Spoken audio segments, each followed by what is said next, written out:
Hello, fellow human being who has access to a thing called the internet. Thanks for being here and stumbling into the world of What Was That Radio, or purposefully. I won't speak for you and your actions today. What I will say is this. One of the most exciting rock bands on this planet are called Bongloard. They're from the Netherlands. And I had an incredible conversation with them. Thijs and Jannes. They're very polite about the fact that I fucking just can't pronounce their name properly consistently throughout this chat. You'll see. What Was That Radio is a place to discover true modern rock. Nothing older than 2017. 90% of the playlist with over 5,000 bands featured on this 24/7 radio station. Arts Academy, podcast and community of wuzzers. Well, those 9%, 5,000, no older than 2020. It's about true modern rock discovery. This band have only released 3 songs, but they have galvanized and electrified my fucking soul, okay? So it's time to dive in and get to learn a little bit more about 2 of the 3 that make Bongloard click and tick. Here's my conversation with Bongloard and Thijs, as well as Jannes. Sorry, mate. Hello. Hello, you wonderful souls. How are you? We're good. And you? I'm great. I'm so excited to speak to you, complete bonkers, brilliant musicians. Thank you. You could tell I didn't really plan that fucking sentence. I'm not sure what that was. Brilliant bonkers musicians. Let me just get my Zoom sorted properly. All right, sweet. Bongers. Okay. So I'm going to turn you up a little bit.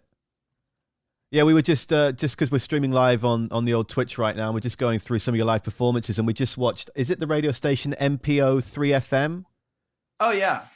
That was such a great set. And I'm not sure if it's 3412 is like the company that shot it or whatever. But yeah, so Problem isn't a song that you've released yet, but that doesn't matter. Firstly, I want to make sure that I'm saying your names right. Who is who? How do I say it right? I'm John. Simple. I'm Jannes. And this is Thijs. Yeah, I'm Thijs. Thijs, okay, perfect. Thijs, are you able to move over a little bit closer? Wonderful. There we go. Sweet. Well, thanks so much for agreeing to do this at like dinner time for you. Did you eat yet, or are you going to have that after we've spoken? No, we've just ate actually. Okay, perfect. Yeah.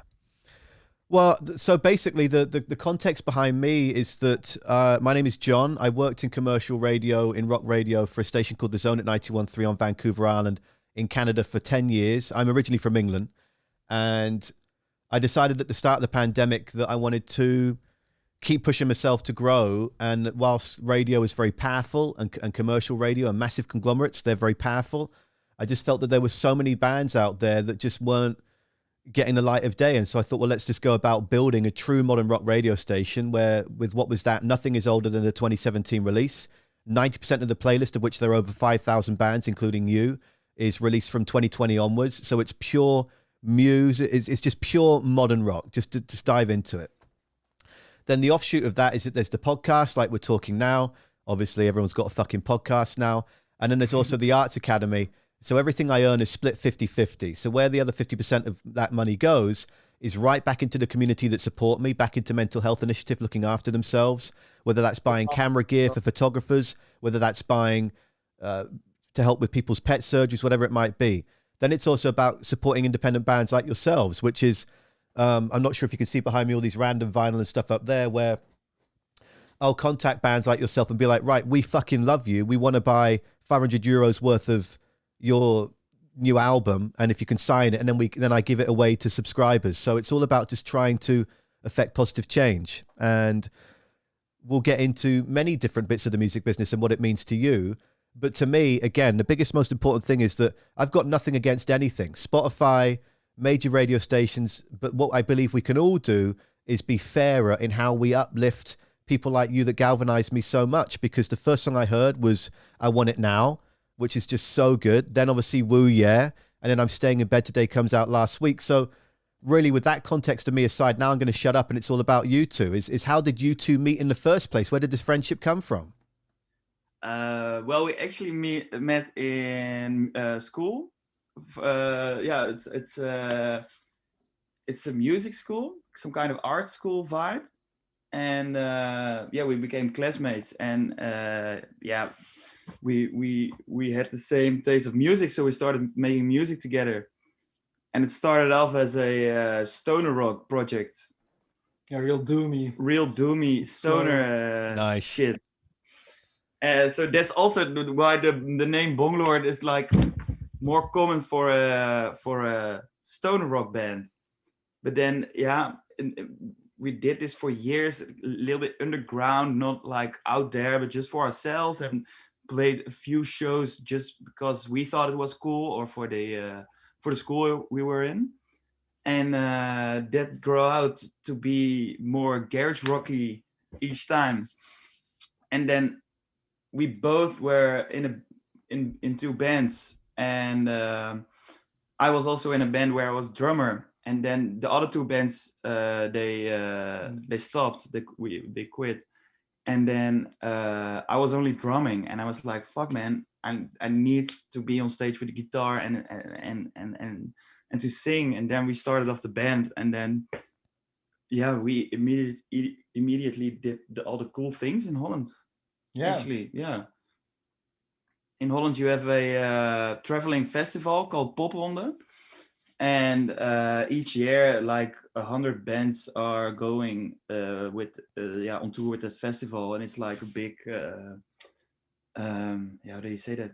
It's a jump start for bands, and we got in there, and then we got like 30 shows for like 3 months. 30 shows, like that. 3 months, and it was like everywhere. It was like small coffee shops, hairdressers, small venues and stuff. It was like everything, like even restaurants where people would just be like eating when we were like setting up our gear, and then it was like, okay, stop eating, we're playing a show now, get all the tables out of the room and stuff. So it sounds sort of like the Vans Warped Tour, but on a smaller scale. That sort of vibe. Yeah. It's like that, but on a smaller scale, and only in Holland. They go from like the big cities to like smaller villages and stuff. But I think it's like 40 cities that like are incorporated or something.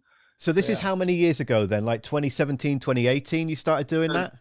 2019. Yeah. So we were having a big hype, and then we got on a tour in the UK with Vans, and we got a lot of festival shows. And then the fucking pandemic came, and everything got cancelled, and we had scheduled to record our debut album, and that got also rescheduled. So we got really into a black hole when the pandemic came, like where everybody in the music industry was saving everything. We were and like trying to not sink. We were like, yeah, fuck, we have to cancel everything. And in Holland, they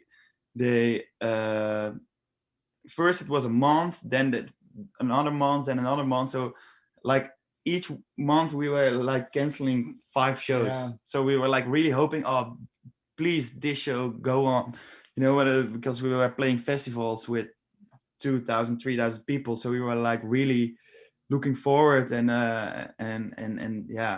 nothing came true. Nothing came true. Yeah, it's brutal. I mean, just you're constantly getting yourself ready, and then no. But let's go right back. So when you're first playing these shows on this, and I forget what you said the tour was again, but it's called Popronde, like the pop rounds, like Popronde. Yeah. Okay, tease. Yes. Okay, all right. Fucking, I'm doing good. I'm doing good. Well, manners are important, Manners are important. It's easy. It's easy to say John. Like, God knows how many people read the Bible and called their son John. That's a fucking easy one. To each their own. But no, there's got to be some memories of when you're setting up in coffee shops and in small cafes and whatnot. The reaction, there has to have been some people that are like, "Oh my fuck, what is this? Who is this? Bongloard?" Like, what were some of your favorite moments of that tour? We had one show I remember in Arnhem. It was in an Irish pub somewhere in the city center, and it was just insane from the first minute. We were like standing on the same floor as the crowd, so there was like no stage or something, no risers. We were just like on the same level as the crowd, and just people falling over our microphones, falling over the drum kit, people standing on like pool tables and stuff. Yeah, that was pretty insane. yeah. Like the crowd controlled us instead of we were controlling the crowd. It was crazy. Yeah. Sweet. Well, before I forget, I must ask this question that a listener called Liz noted on Friday when I said that we were confirmed for today, which is, she said, quote, "I like that one by Bongloard, talking about I'm staying in bed today. Fun spelling of the band name. They could have gone with Bongloard, but instead, without the A, the spelling reverses letters of longboard. I wonder if they like skateboarding or surfing. Don't think I've heard of surfing in the Netherlands. Smiley face." Oh, there's definitely people surfing in the Netherlands. Yeah, There are? Yeah, in the especially in the north, like near Haarlem and in The Hague, people are surfing for sure. Yeah, but we're actually none of us are actually like skaters or longboarders or surfers. No. So it was purely just to get a name to differentiate from the other stoner rock bands that are called Bongloard? Yeah, kind of. And it just like we thought our name better be like kind of fun in a way or something, just like people will recognize the longboard in it or something, and Yeah. just No, it's I honestly, I never even noticed it because I'm not a skater either. And then when Liz asked that, I was like, that's genius. There might be so much more to unravel and jump into here. But have you ever played into that a little bit in terms of any sort of shoots or videos where you're like all of a sudden trying to be longboarders, or nah, just... Well, we've got a little series of we're making a little series with a couple of episodes, and it's called Playing Outside with Bongloard. It's more catchy in Dutch. It's buiten spelen met Bongloard.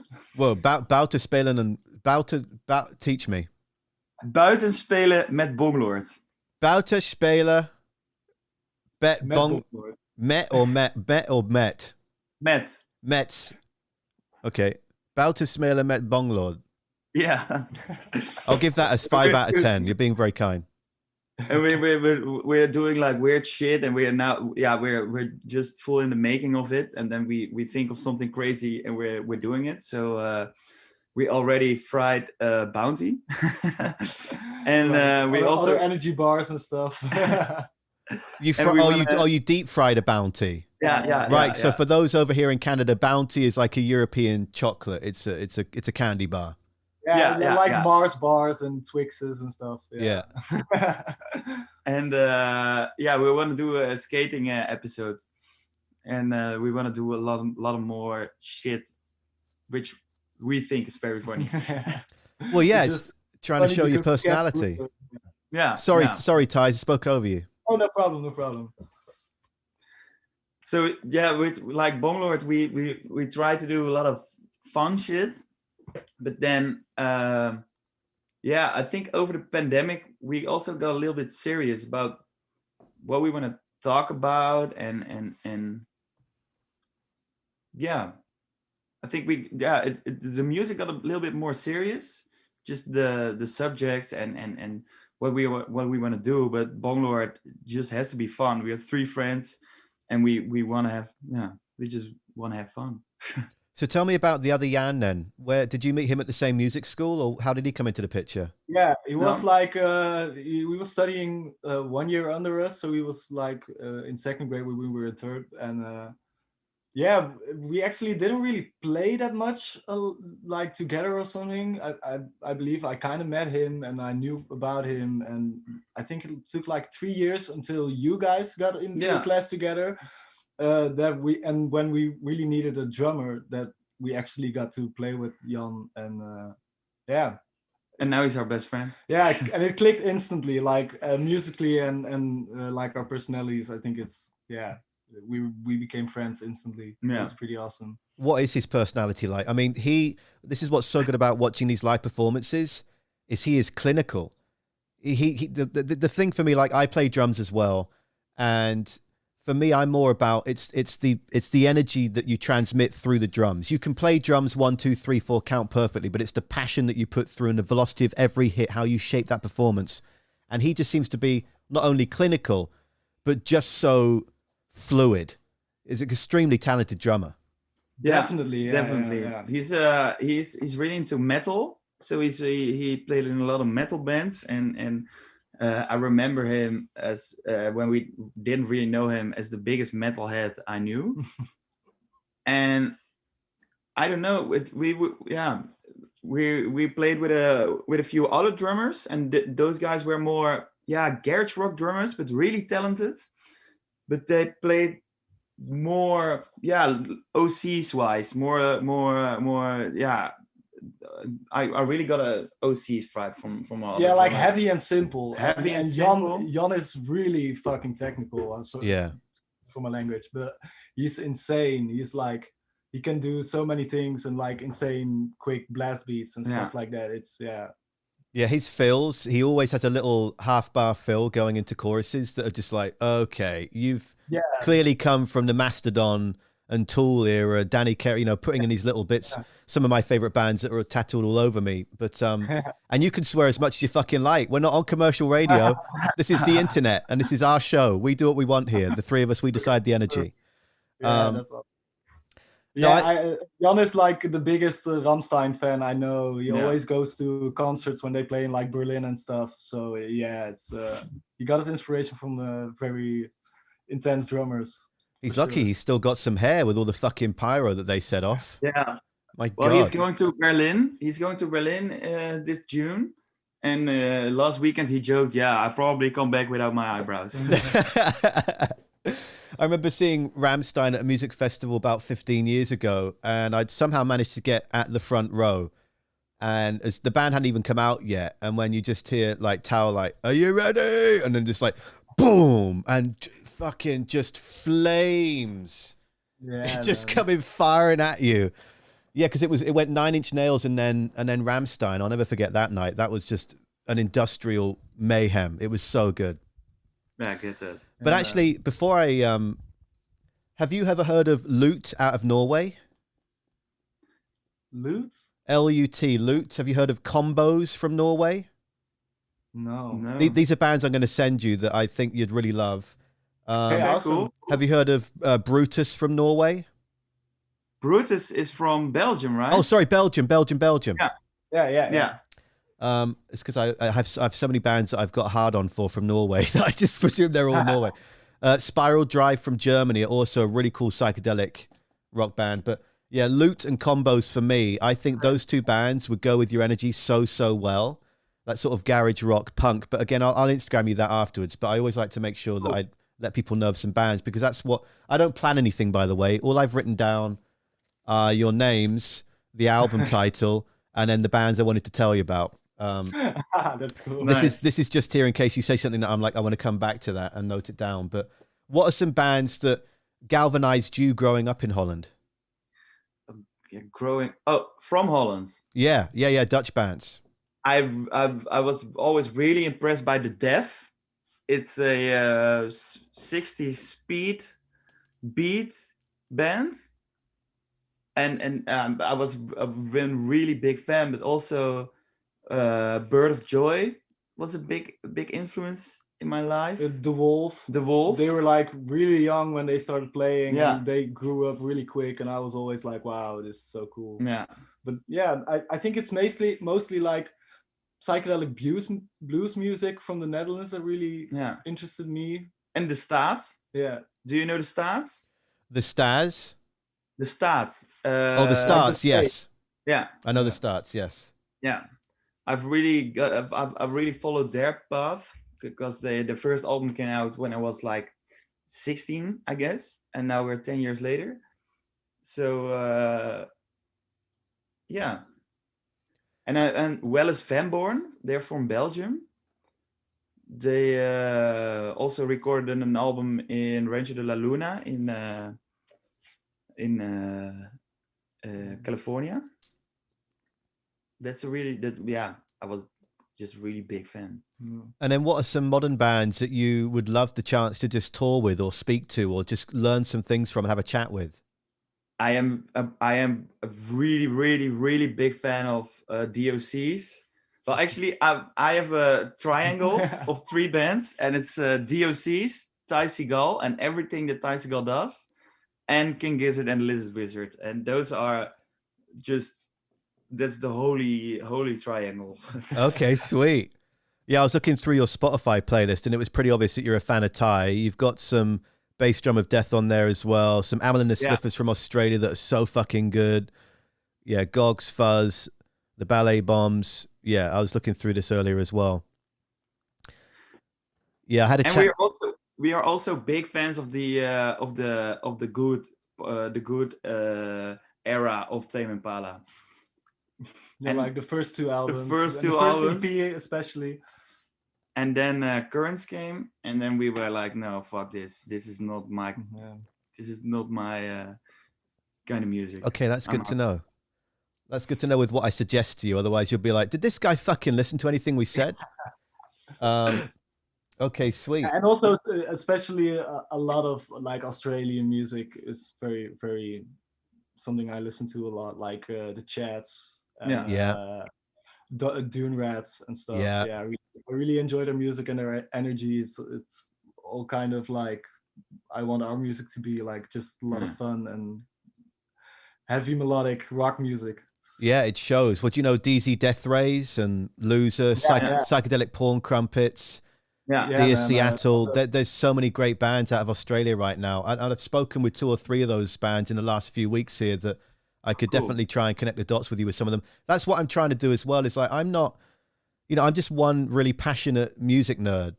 But what I've learned through my 10 years in commercial radio and what I've learned from being able to speak to bands like yourselves of all of different abilities and genres and history and what they've gone through experience-wise. But the one thing that we need is to have more friends in different spots around the world. And so like when I spoke to Psychedelic Porn Crumpets and Jack, I was like, consider looking up Spiral Drive, but giving them bands that I think they might actually like. And then if they do connect, then bam, you can support them when they're in Holland and whatever, maybe you open for them in Australia, whatever it might be, trying to just connect like-minded, passionate souls. That's awesome, man. That's a noble goal, for sure. But the biggest thing that, when you said a minute ago, Ty, is about you just want to have fun. That is what just screams from your music. Before you joined me in the Zoom, I was actually playing the live session of MPO3 FM and the end of, I think it was Whoo, and I was doing it in ultra slow-mo to look at you, Ty, because your face in that was just like you were just so engrossed in the music.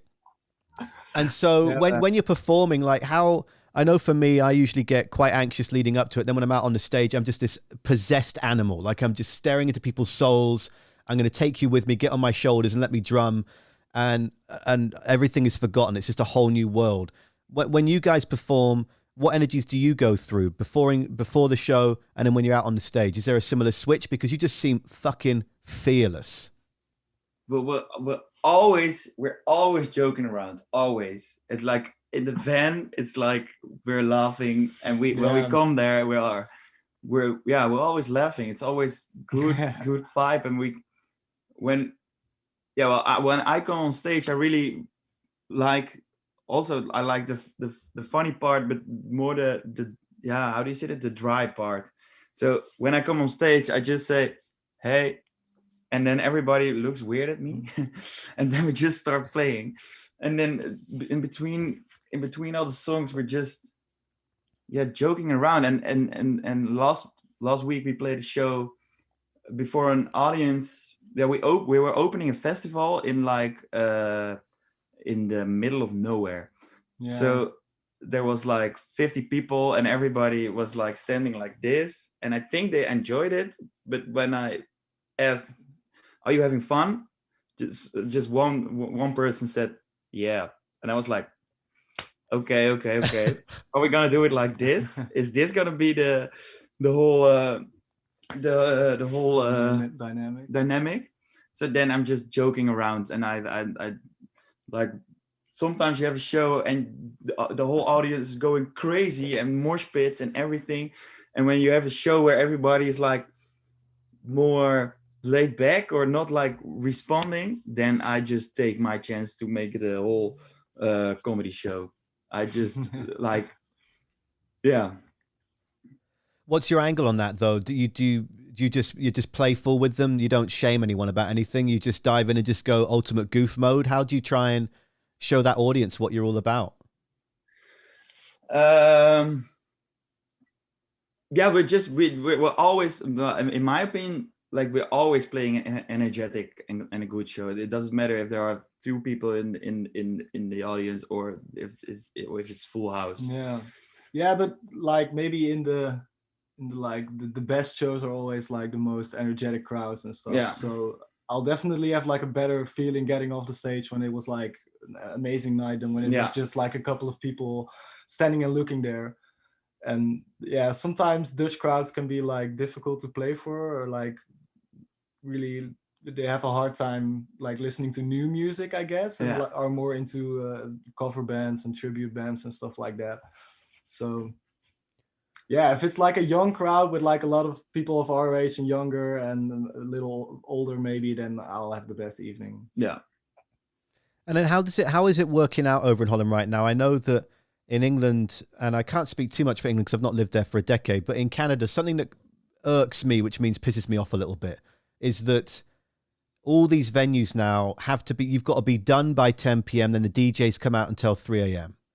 Oh, shit. Is that, and some clubs will bend that. If you're a big deal, they'll let you play until maybe 11. But that's what I find upsetting now that we're starting to get shows going again over here in Canada as we slowly, is it over?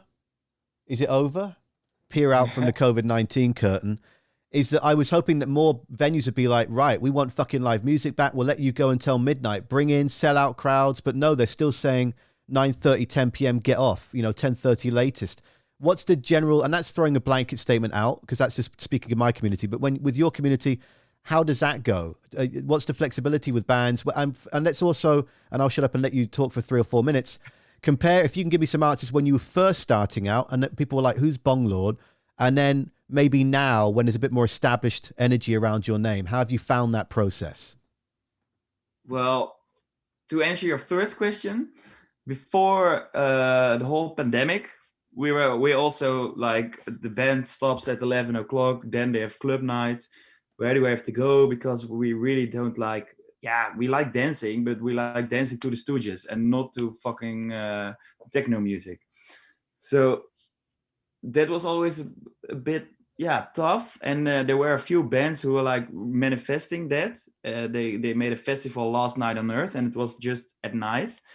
And you had a few festivals who were like based on rock, on punk music, who went over all night, so you could take the first train home to the next morning. But the big festivals, live music stops at 11 o'clock, and then we're talking about the big festivals where Foo Fighters are headlining and then the rest of the night is only techno music. Yeah, mostly. Yeah.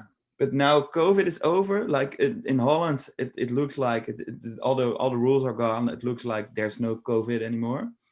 And now we are starting to get shows at like 2 o'clock after midnight. And now we're like, fuck. 2 o'clock, and then we're like, dude, this is where we dreamt of. This is what we really wanted. This is what we want to have, and now we have to play. We're like, oh fuck! But it's just so awesome because everyone is fucked, and everybody is so drunk and it's just ready mayhem. To party.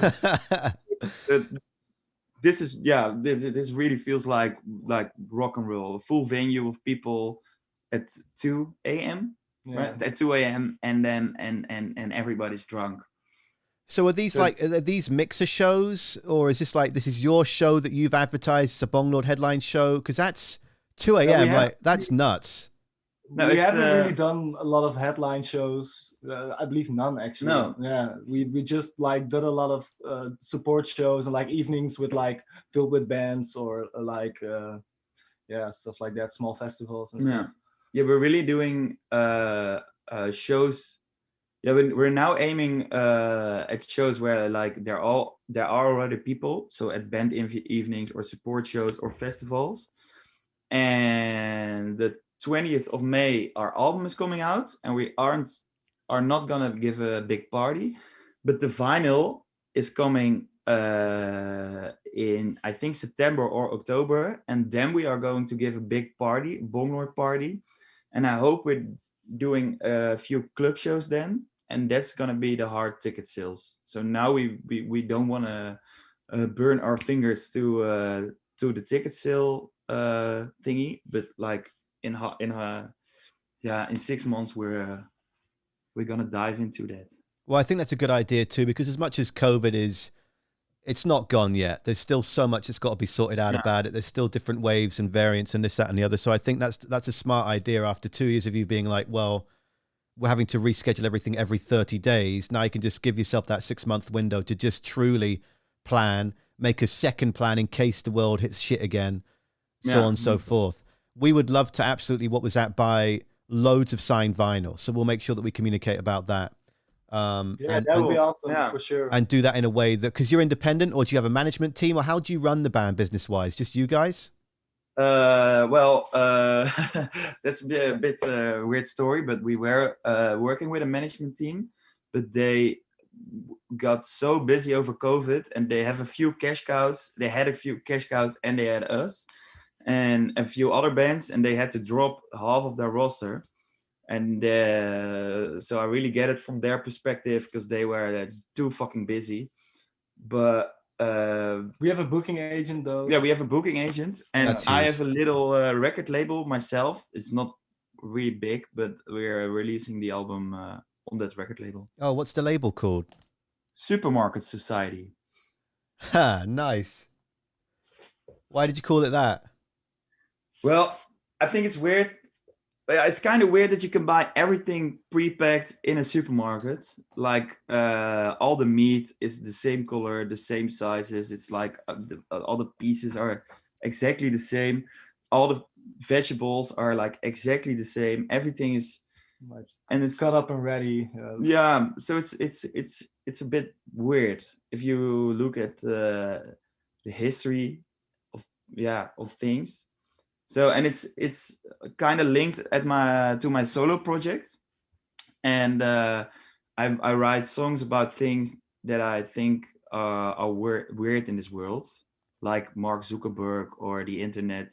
There's so much weird shit, and I thought the Supermarket Society thingy would complete that whole story. I like that a lot. Do you perform just under Jannes, or what's the release? It's called Maria BC with 2 dots. And I actually wrote, recorded, and released an album of an EP in 5 days in October under the name Maria BC and his Supermarket Society. Okay, so is that on Spotify at all? Yeah. So if I just put Maria BC and his supermarket, oh, there you go. Let's Make Some Fuzz, Hard to Be, Hardcore Fire Truck, that's you? Yeah. Okay, sweet. Is it okay, Thijs, if we just listen to a bit of some of this for a second? Oh, of course. Yeah, of course. Which one should we listen to first? Just like 30 seconds to a minute of it. Which one do you think, Jannes? Let's Make Some Fuzz, I think. And let's just listen to a bit first. Let's see. Yeah.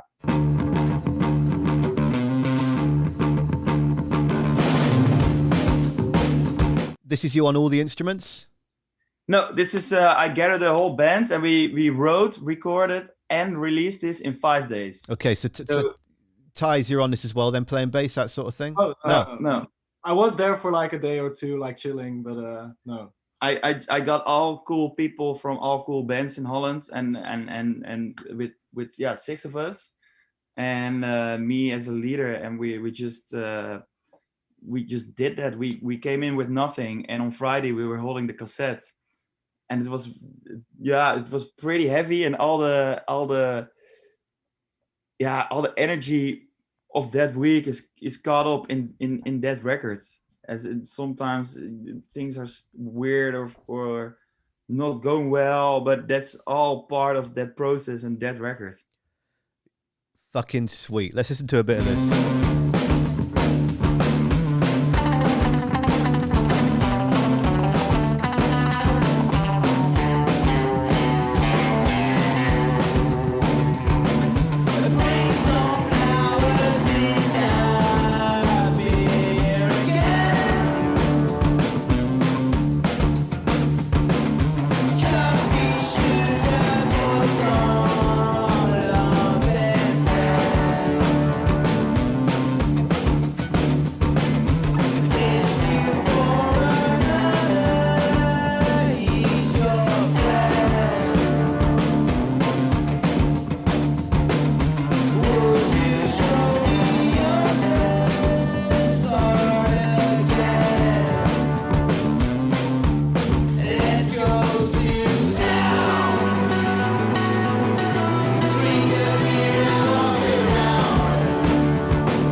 is really fucking good, man. I know it's awkward for you to be sat there like, okay, cool. Yeah, we know what this sounds like, but this is so, I had no idea. This is awesome. I'm gonna check out the EP big time. Didn't think it would be worth would be a jazz record. Yeah. Maria BC and the Supermarket Society. So who did you recruit to be in this then? Tell me about the other bands. People saying in the chat, this is so sick, love it. What's who's in it? Well, I had two drummers. The one drummer is Isai. He's also a rapper, and he plays in Touche. And the other drummer is Leon Harms. He's actually the old drummer of Bongloard.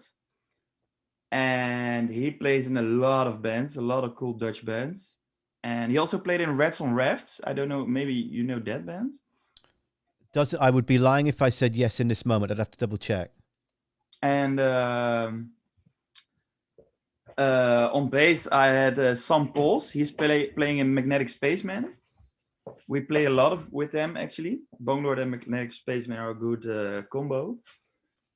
And I had Isabel. She's a really good friend of mine. And she is actually busy with writing an EP herself. And it's going to be really cool. And I had Bart Hoofvliet. And he plays in a lot of bands, but he also plays in Smudged.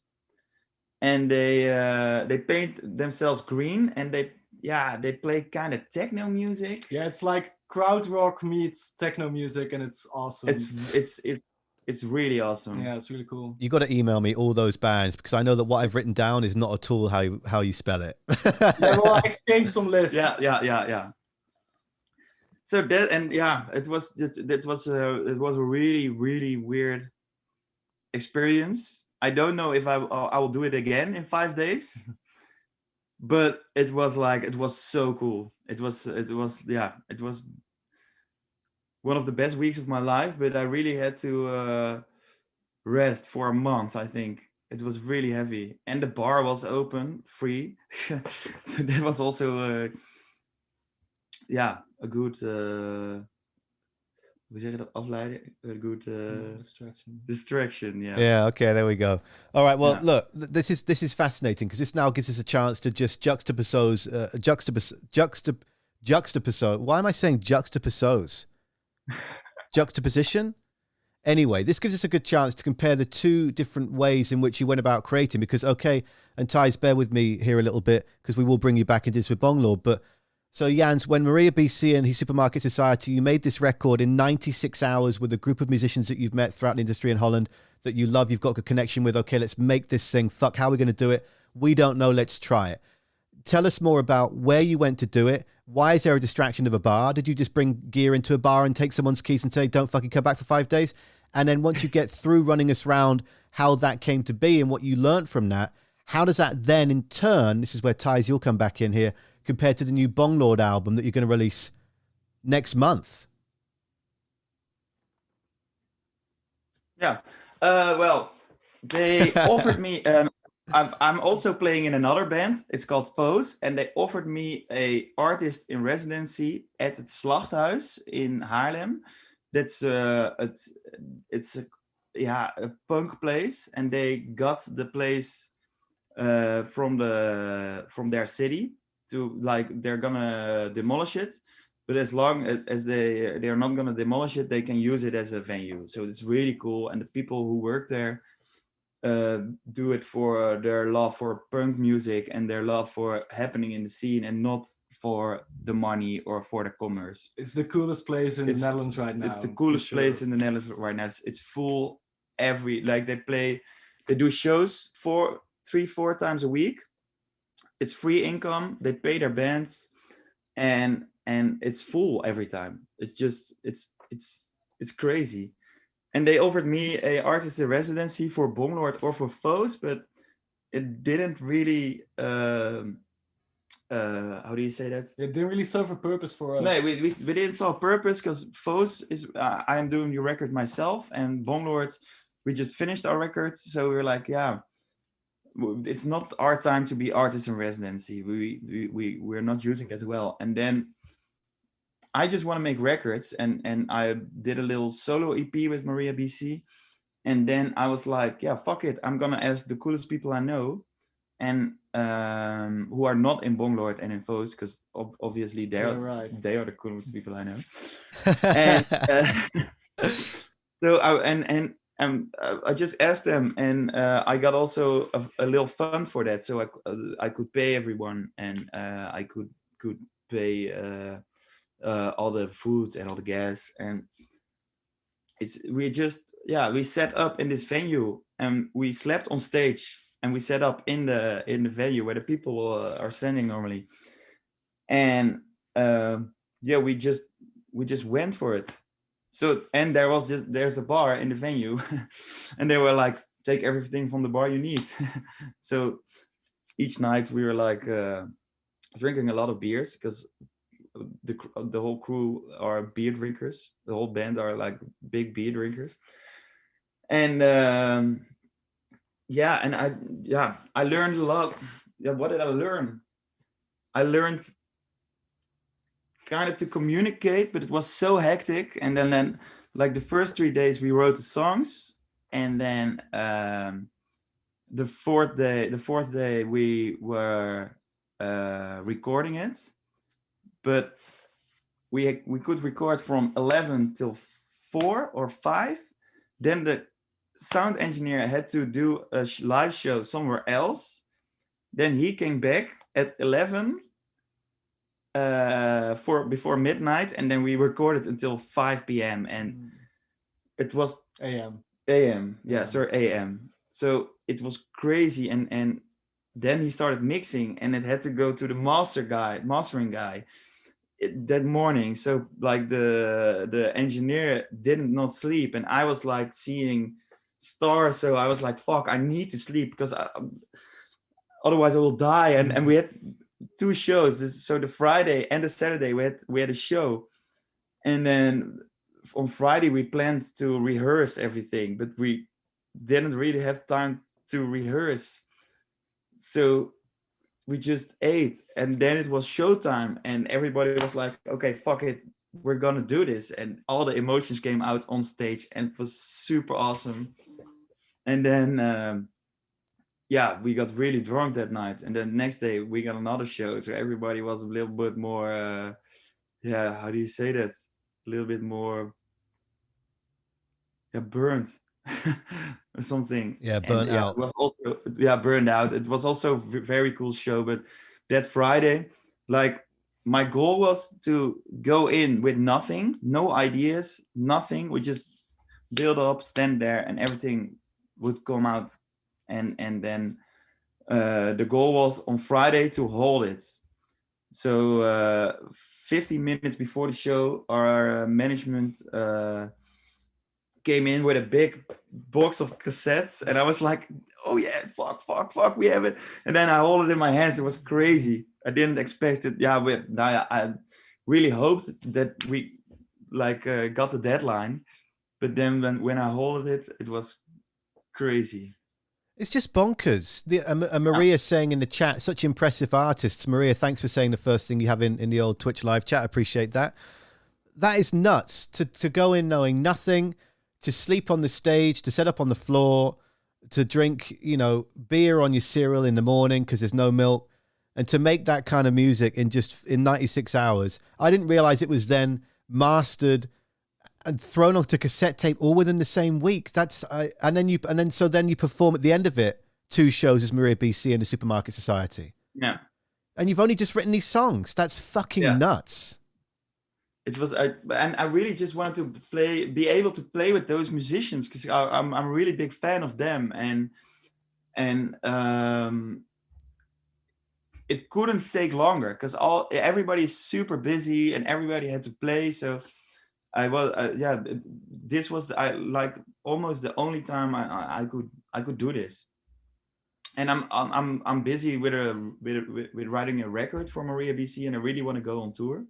But I don't. Yeah, I really hope it could be with those musicians. But I think it would not be able because everybody's touring. Would you ever consider having you open for your own band, Maria BC, before Bongloard play, or would you keep the 2 separate? I think I will keep it separate unless like a festival gives us a lot of money. but I don't want to be on stage, and I don't think my condition is good enough to do 2 shows after each other. Yeah, you've And got I to really be in shape regret- for that. Yeah. You've got to be really mentally and physically strong. It's like someone that I've made really good friends with since I started What Was That is Raphael, who's the band leader of Spiral Drive out of Germany. He also plays in Mother's Cake. I'm not sure if you're aware of that psychedelic band from Austria and Germany, but I was speaking to him about it. It's like, how do you go on stage and play for 2 hours and to go through 2 very different rock and psychedelic rock bands? It takes a special kind of soul to do that. Yeah. It's 2 very different mind frames. Like, I know for me, I could just sit down and bludgeon and smash the shit out of drums, knowing that this is the band. I don't know if I could carry that much data in my head to do that, or feel that then I was giving. I guess it's just lived experience. You'd have to just try it. But Thijs, so Thijs, fill us in a little bit on when did you guys? This is the thing, is I've only heard these 3 songs that you've released on streaming services so far. I've done a bit of diligence and researched on YouTube and seen, okay, yeah, you've got these other great songs like Problem that I think is fucking great too. Where did the album process start for you? I remember we were like, okay, we really want to record an album, and we started doing pre-productions at the house of a friend of ours in the south, and we recorded like 5 songs. And I believe we didn't really like the recordings of it. I believe I Want It Now was actually taken from those sessions. But it was basically very nice experience for us to like record ourselves and record a lot of music. We had the house for ourselves, put up a small studio in there. And yeah, basically wrote a lot. And then we actually did the same last summer in my parents' house. We just set up a drum set, guitar amps, and a small recording gear, and yeah, just wrote a lot. Like we wrote 7 songs in 3 days, something like that. And yeah, that's basically how we scrambled things together. Like we had a couple of songs ready. We wrote something in the first house I just told about, and in the film cafe. Oh yeah, like when Corona hit, there was this place in Utrecht where they always held like they did like laser games like sessions, and they also like screened a lot of movies and stuff. It was called Film Cafe. And we had the opportunity to like rehearse there. I believe it was almost like free. Yeah, right? almost. Yeah, like really cheap. But everything was closed. We couldn't rehearse nowhere. So we could do it there like illegally. And yeah, it was like really awesome. We had like 4 or 5 weeks, I think, that we like rehearsed there a lot. And we also had like the producer of our album come in and like look at the songs with us and like refine things and maybe like shuffled a little bit with like pre-choruses or something like that. So that's really how the album came to be. And I remember also like we had one song that wasn't really recorded yet or like written completely, and we just like had a lot of like fragments, and we thought like, how are we going to make this a song, which actually turned out to be the only instrumental song on the album. We just like fixed it together in the studio. We didn't really have a plan for it, and it just like became this weird jam with like a lot of weird noises and stuff. I'm into that. So, yeah. I just want to hear it all right now. I know I can't, but I'd like to. That's something that struck a chord with me during this conversation, is that it's clear that you two and this band seem to be utterly as in the moment as possible. So you don't want to spend too long considering something and tear it apart and rewrite it and rework it. Yeah. You like and the pressure. The with Corona, it took way too long for us to like get the record out there. And right now we just want to record another album or write another album this summer and just get the next one out as soon as possible, because we could have like released it way earlier, but that was just a whole bunch of stuff going on with Corona and with the management struggle. And yeah, this could have been like a year maybe to write and finish the record, but we took like 2 years or something. So yeah. What have you learned from that? I mean, Jannes, you were very polite in saying, and you'll share what you're comfortable in sharing, but I understand from what you've said that, yeah, okay, this management company, they've got multiple bands, you know, they've got their big ones, they've got the smaller ones, you're one of the smaller ones. But that's what kind of bums me out about a lot of the reaction from the outside looking in. is that all these big corporations, all these systems have gone, oh no, I've got to change my world. Instead of trying to adhere to all these new elements I've got to grow into and learn to help everyone I'm looking at, I'm just going to ditch a bunch of people. Well, I don't think they did it that easily, as in they really tried everything, and they also got us a lot of money and funds, and they tried saving everything, but those people, they were just they were like working themselves into burnouts. So they dropped us just for their own mental health, I think.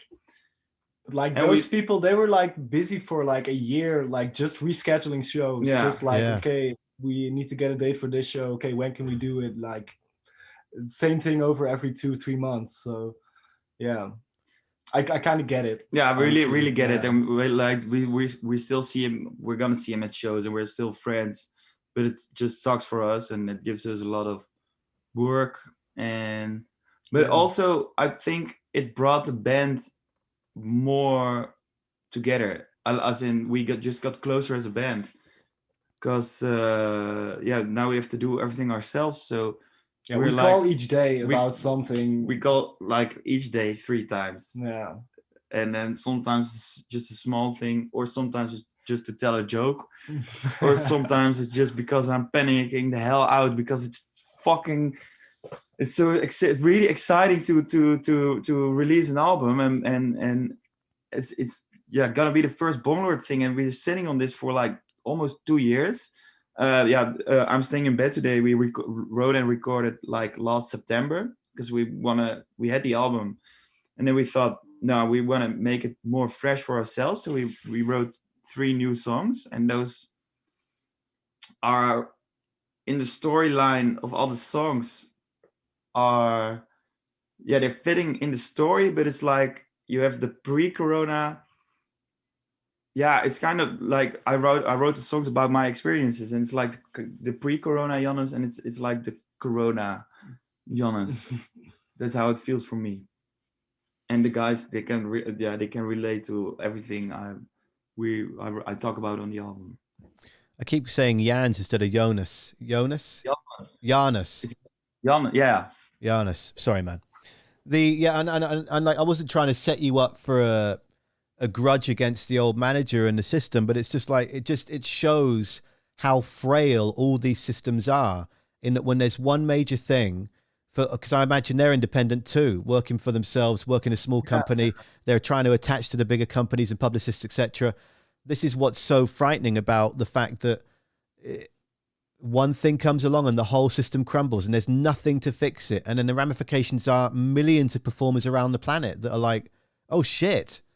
And that's why I kind of selfishly decided to step away from commercial radio, because it felt like this was a good time when everyone was just, and don't get me wrong, it's been a massive challenge for my mentality and many other facets of my being. But I just dived into, well, this is the time to do it. Everything's gone to shit. No one's going to be really looking at this. I can just go to school, jump onto YouTube, take all these lessons, take online lessons to learn about how I'm going to go about doing my design or my website logo stuff, and up my production skill, blah, blah, blah, learn how to live stream, blah, blah, blah. And we've all done that to a certain extent in different things. We've all maybe created a TikTok account and tried to get lost in it. Or we tried to learn how to make our own album and produce your own album at your parents' house, whatever it might be. So it's not that I'm trying to angle towards damn that person. It's just damn the system. Damn that there's not really a fallback for all these bands. It's like the UK Chancellor of the Exchequer saying a year ago that if you're a musician, just get a job. Just go and work at a supermarket. We had like exactly the same. If you're working at theaters, or if you're doing something like it's so like get a real job. It frustrates me that like a lot of people worked so hard, like us as creative beings, as the creative industry. We worked so hard doing what we love, but like making more hours than just a construction job, and building something like that's. If you see it in every city. You see venues, you see theaters, you see musea, and like Corona comes around and they're like, fuck you, get a normal job. and then like, are you gonna burn everything down that like everyone worked so hard for? Yeah. Like ever since there are human beings, there's art, there's music, there's thingies, and we created this system that a lot of people have work and work hard and earn money doing what they love. And then you're like, no, go work in constructions, go work in a supermarket. My head cannot compete. But that's the thing. It doesn't make sense. It literally makes no sense, because in every country that has a TV advert or commercial that's like, come visit the Netherlands, come to Holland, come to Utrecht. Like, let's come. We've got cafes, we've got theaters, we've got people on bikes because we're eco-friendly, whatever it might be.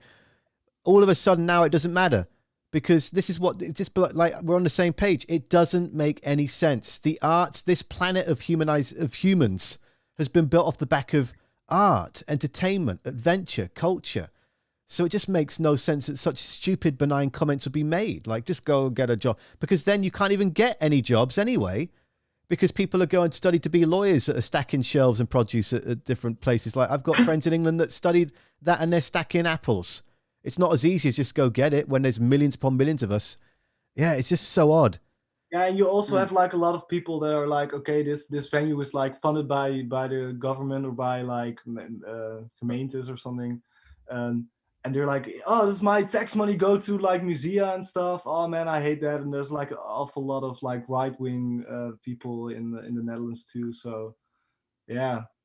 And in Holland, I don't know how that's in Canada, but in Holland, the most of the fund money which goes to music goes to classical music. Yeah, and jazz. And jazz, because they're like, okay, pop music it's like popular music, so it has to fund itself.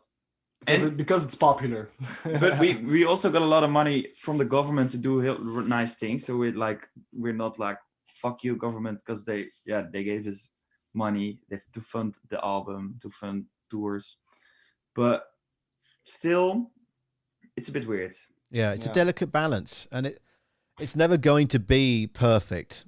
We're humans. We won't always agree on everything, but we can achieve like more middle ground. Job, like, I'm sorry for interrupting, but no. Like, there's no way you're gonna order a beer from a machine in cafes or music venues. There have to be actually people working there, so it's better to be like very cautious of those people, because there's a lot of people putting their heart in their jobs at music venues, like sound engineers and light engineers, and they're all doing like other jobs right now because they didn't get a lot of money where they were working at, and now they had to do something else because of Corona, and they all left and stuff. We were playing in Leiden like 2 weeks ago, and there was like a very small crew of people doing their concerts, so they had like 5-6 shifts each week, because like a lot of people left. Yeah, and got fired also because of Corona. So yeah, it's a weird. We're picking up the pace since. Yeah, well, and then the other thing is to just summarize and move on from this part of the conversation is that I would guess that 90% of those people involved in and around that industry of sound engineers, etc., they're living month to month, week to week. Yeah. There's no guaranteed income. Like with me, I have 73 wonderful monthly supporters right now. So everything's split 50-50. So that means for me about $300 to $325 a month. Very different to what I was on when I had a job, but obviously cognizant of the fact that I'm building something new, independent, and a different community. But for a lot of these artists, bands, sound technicians, the lighting, everything, stagehands, they're all living month to month. And they've just had 2 years of nothing. It's brutal. I think anyway, we're all on the same page. And I'm pretty sure that anyone watching this in this moment, we all, this is something that we've discussed quite a lot through many of these conversations and on the air, etc. But I want to refocus back now to these songs, because there's just the 3 of them. So I'm going to play a little bit of I Want It Now, if that's all right. Sure. Let's dive into that.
All right. What beers we got going? Yeah, let's break the week in half. Bill saying in the chat about I Want It Now. Such a great song and awesome intro. Looking forward to their upcoming LP. So, yeah, guide us through I Want It Now. Cheeky little song about love and beer, is it? A long time ago. I Want It Now was actually a fictional song. Not fictional. Yeah, I just sketched a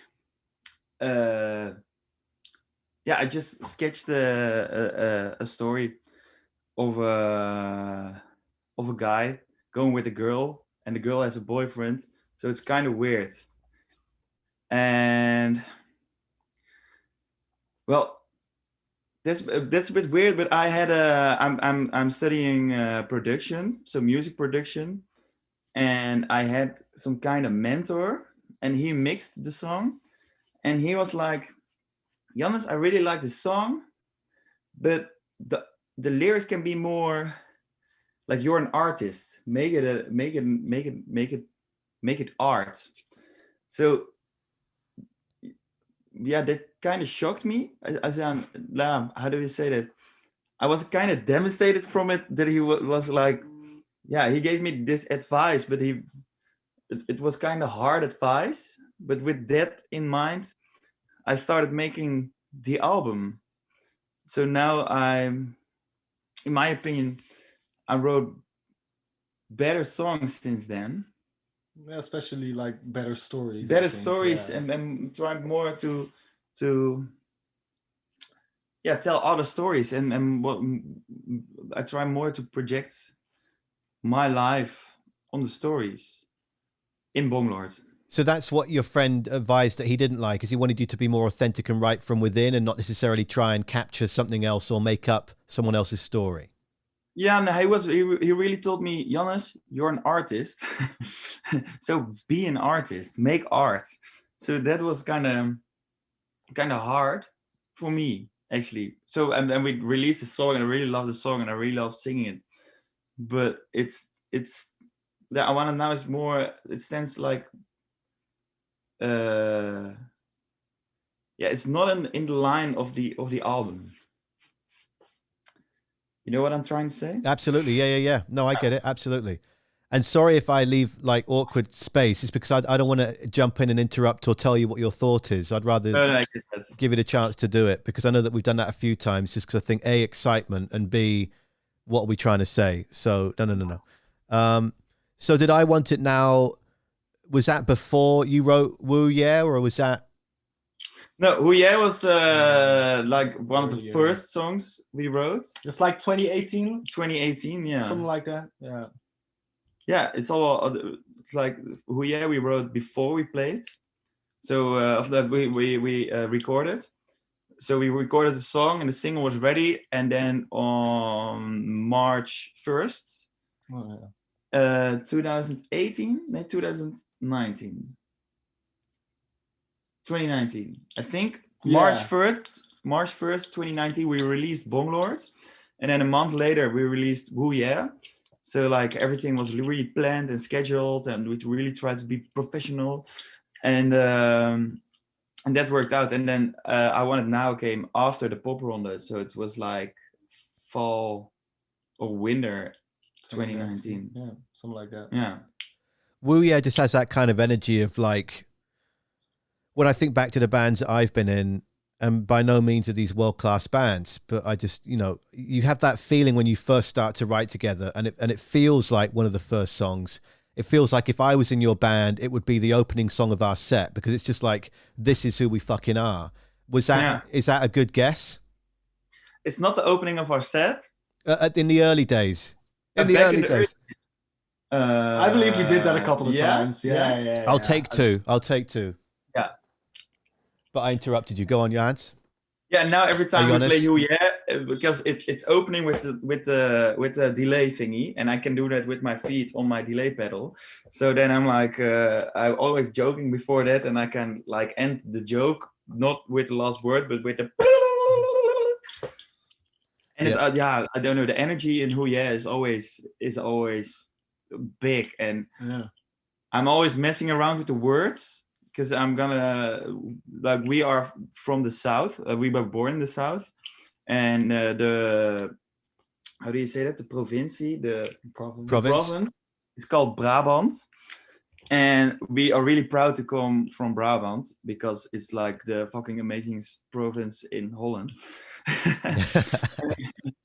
And I always say a lot of Brabant in that song.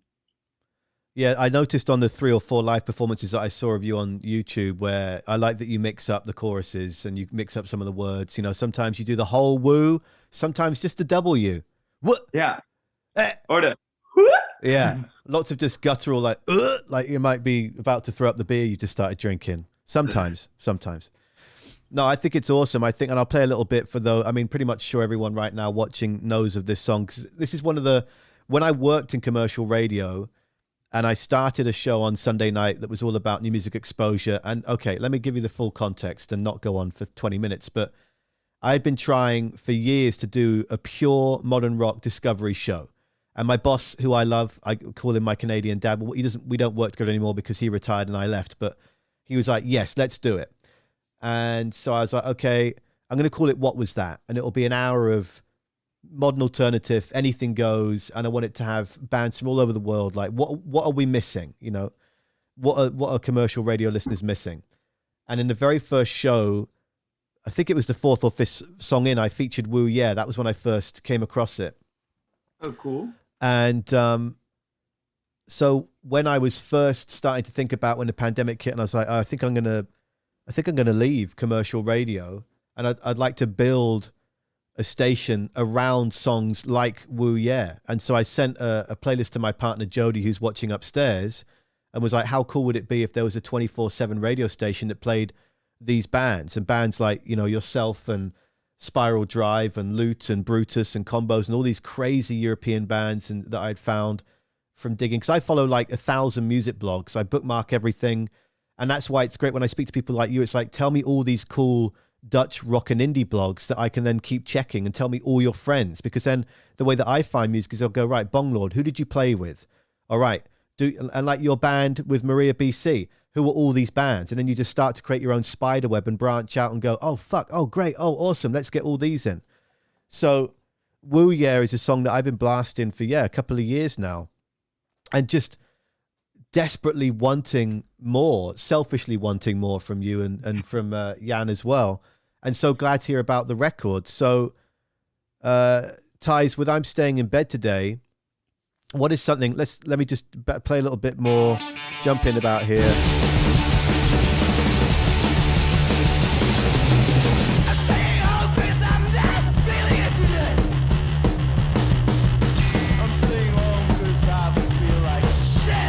Actually, first thing, just so I can practice keep saying your name right, Jannes. Mm-hmm. Fuck, it only took 28 attempts. I love your vocal delivery in this song is so unhinged and so delicately on the edge. That those 2 lines right there showcase it so much. What was it like being in the studio? Do you believe in trying to get one take? Do you try and chop up? How did you create that energy? Just madness of being indoors for 2 years? This was kind of madness of being indoors for 2 years, and we wrote the song, but I did not really have the lyrics yet. So the first day of the studio, I came with the band bus, and the second day, all the gear was there. So I came with the train because it's cheaper and better for the environment. And I remember being in the train and like not feeling well. I was like, fuck this pandemic, we couldn't play, and I was just done with everything and not in a right place mentally. And I just wrote everything down, and I was really angry, and we started singing, and I was like, fuck, okay, this is gonna like really wreck my voice, but fuck that. And everything just came out in an energy. We did some things, we changed some things, and we did some things like over, and but I think it was like 3 takes maximum, and then we choose the best words. Do you always end ties? Do you do instrumental first? That's it. Get it locked in like Tool. Get the foundation there. That's always the approach. Yeah, mostly. I think this was the last song we wrote on the like second session for the album.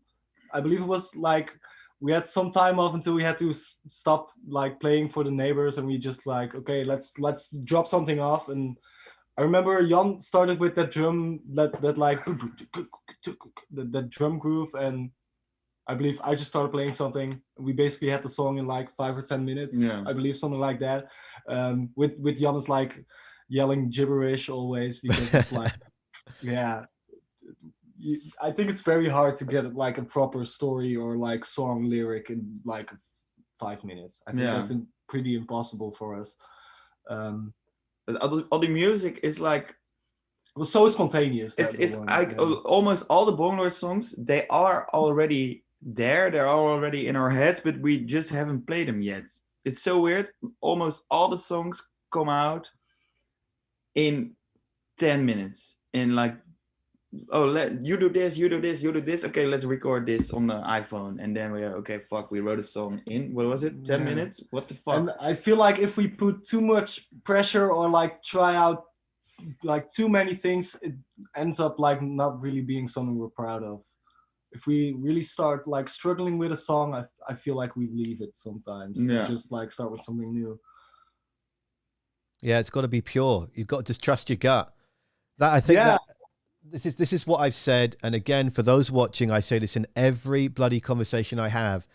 It's the authenticity of the individual. There are so many bands right now that during this pandemic have produced such galvanizing music because they're just listening to their gut.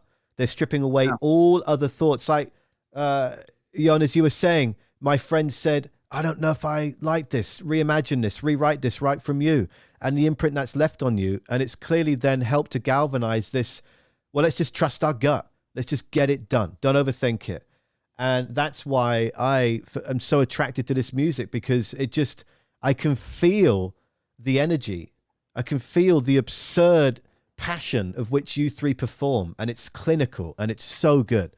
I just can't wait. That's a great compliment. Can't wait for this record. Appreciate it. Yeah. That's awesome. That's what we want to get across, the energy. What makes you tick beside the music then? I mean, Jodie and I, my partner, and Harley, her 8-year-old son, but we don't watch it with Harley, but we realized a few months ago that we never finished watching The Walking Dead. So we've been going through Netflix and we're up to like season 5. And now it's like when I walk outside and at night and I hit like, oh shit, is that a zombie? No, I'm just smoking before I go to bed. It's all good. But it started to shape a little bit of my mindset the last few weeks because we've been watching so much of it. What do you do beside music? If you write about yourselves and your lives and you try and stay away from the storytelling, what other writers do you dive into their fictional worlds? Yeah, we're really into like if our what we do like both is we're really into the funny things. So we've seen everything from South Park. We've seen everything from Rick and Morty. Yeah, Community, Office. Community, like The Office. So all the funny stuff, it's just like some Community and The Office are just so good, in my opinion. Yeah. But everybody has seen Breaking Bad. Everybody has seen Peaky Blinders, and I've been really into like cult documentaries, like Wild Wild Country. I don't know if you know that one. It's about this cult commune that goes from like India to Portland in Oregon, and they start this like insane village of like people that want to create a new human being. It's really insane. My God, what was it called again? Wild Wild Country. Okay, I've written that down. It's on Netflix, but it's insane. It's like 6 episodes, and it just gets weirder every time. I thought you were talking about gold panning and gold communities. Oh, I don't know that one. Okay, no. Just because my dad watches a lot of all the gold mining. Well, tell him about Pioneer Paulie. So Pioneer Paulie? Yeah, if you search him on YouTube, Pioneer Paulie, he's a subscriber to What Was That Radio. He lives about half an hour away north of me. And I guess he heard me on a podcast where I was a guest on someone a couple of years ago, and then instantly came over and was like, "Oh my God, and he's been supporting and has been awesome." But then I, in turn, learned that he's like a YouTube famous searching for gold nuggets person. Okay. And so Harley, the 8-year-old, we've become obsessed with it now. We put Pioneer Paulie on before dinner and watch what he's fucking found in the in the lakes. He's so wonderful. So anyway, when you said gold ties, I was like, oh, I've got one for you. But no, I misheard you. But again, I'll link you all these things afterwards. TV shows, bands. We're also a really big fan of the movie Heavy Metal. Yeah. The animation. Like 84, something like that. 81. Oh yeah. Yeah. It's just we took some shrooms last summer, and it was like it just fit our trip. It was like crazy. We never understood the movie, and then we understood everything. And like we talked about it last week, and now we do not understand the movie. Yeah. This is a bit weird. Okay, well, before I watch it again, what's your take on it then, so I can try and get into your world whilst being sober? Yeah, well, it's a composition of like I believe multiple illustrators and like artists. And it's like 4 or 5 short stories, but when we were like tripping balls, everything connected, and we like got the whole story. But honestly, I couldn't tell you the storyline of heavy metal right now. I couldn't. Well, and we saw this. Wait, I have to Google this. But we saw the characters of South Park at one moment. So then we were like, okay, stop this, and this is crazy. My partner's just said in the chat from upstairs in the bedroom watching that she's got some on VHS. Oh, so cool. I was in Hamburg in Germany last week, and I'm really searching for a long time for the vinyl, but I couldn't find it. So I was in Hamburg like digging vinyls, and then I thought I found it, and it was another record. I was like, and then the next record, it was that record, and I went nuts. So now oh my God. If you don't mind, whilst you search that, the VHSs are behind me. Let me just see if it's in the Oh yeah, the one yeah. down I want here. to see it, dude. Yeah. Show it. Pardon me a second.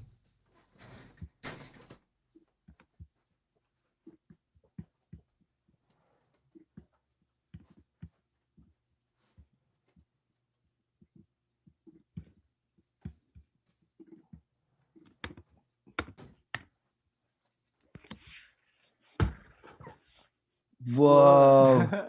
That's some holy grail shit right there. Wow. It's shiny. Oh my God, that's awesome. So cool. Wow, dude. Well, I'll be. Thanks for flexing, dude. Yes. That's an awesome thing. Jody, dig out the VHS player.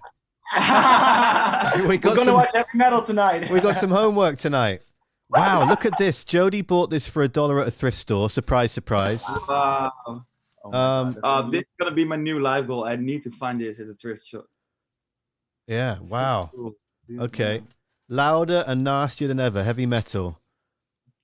I feel like I need this a second. Let me just do this. Bear with me. See if I can read it. It's so bright and psychedelic. Check.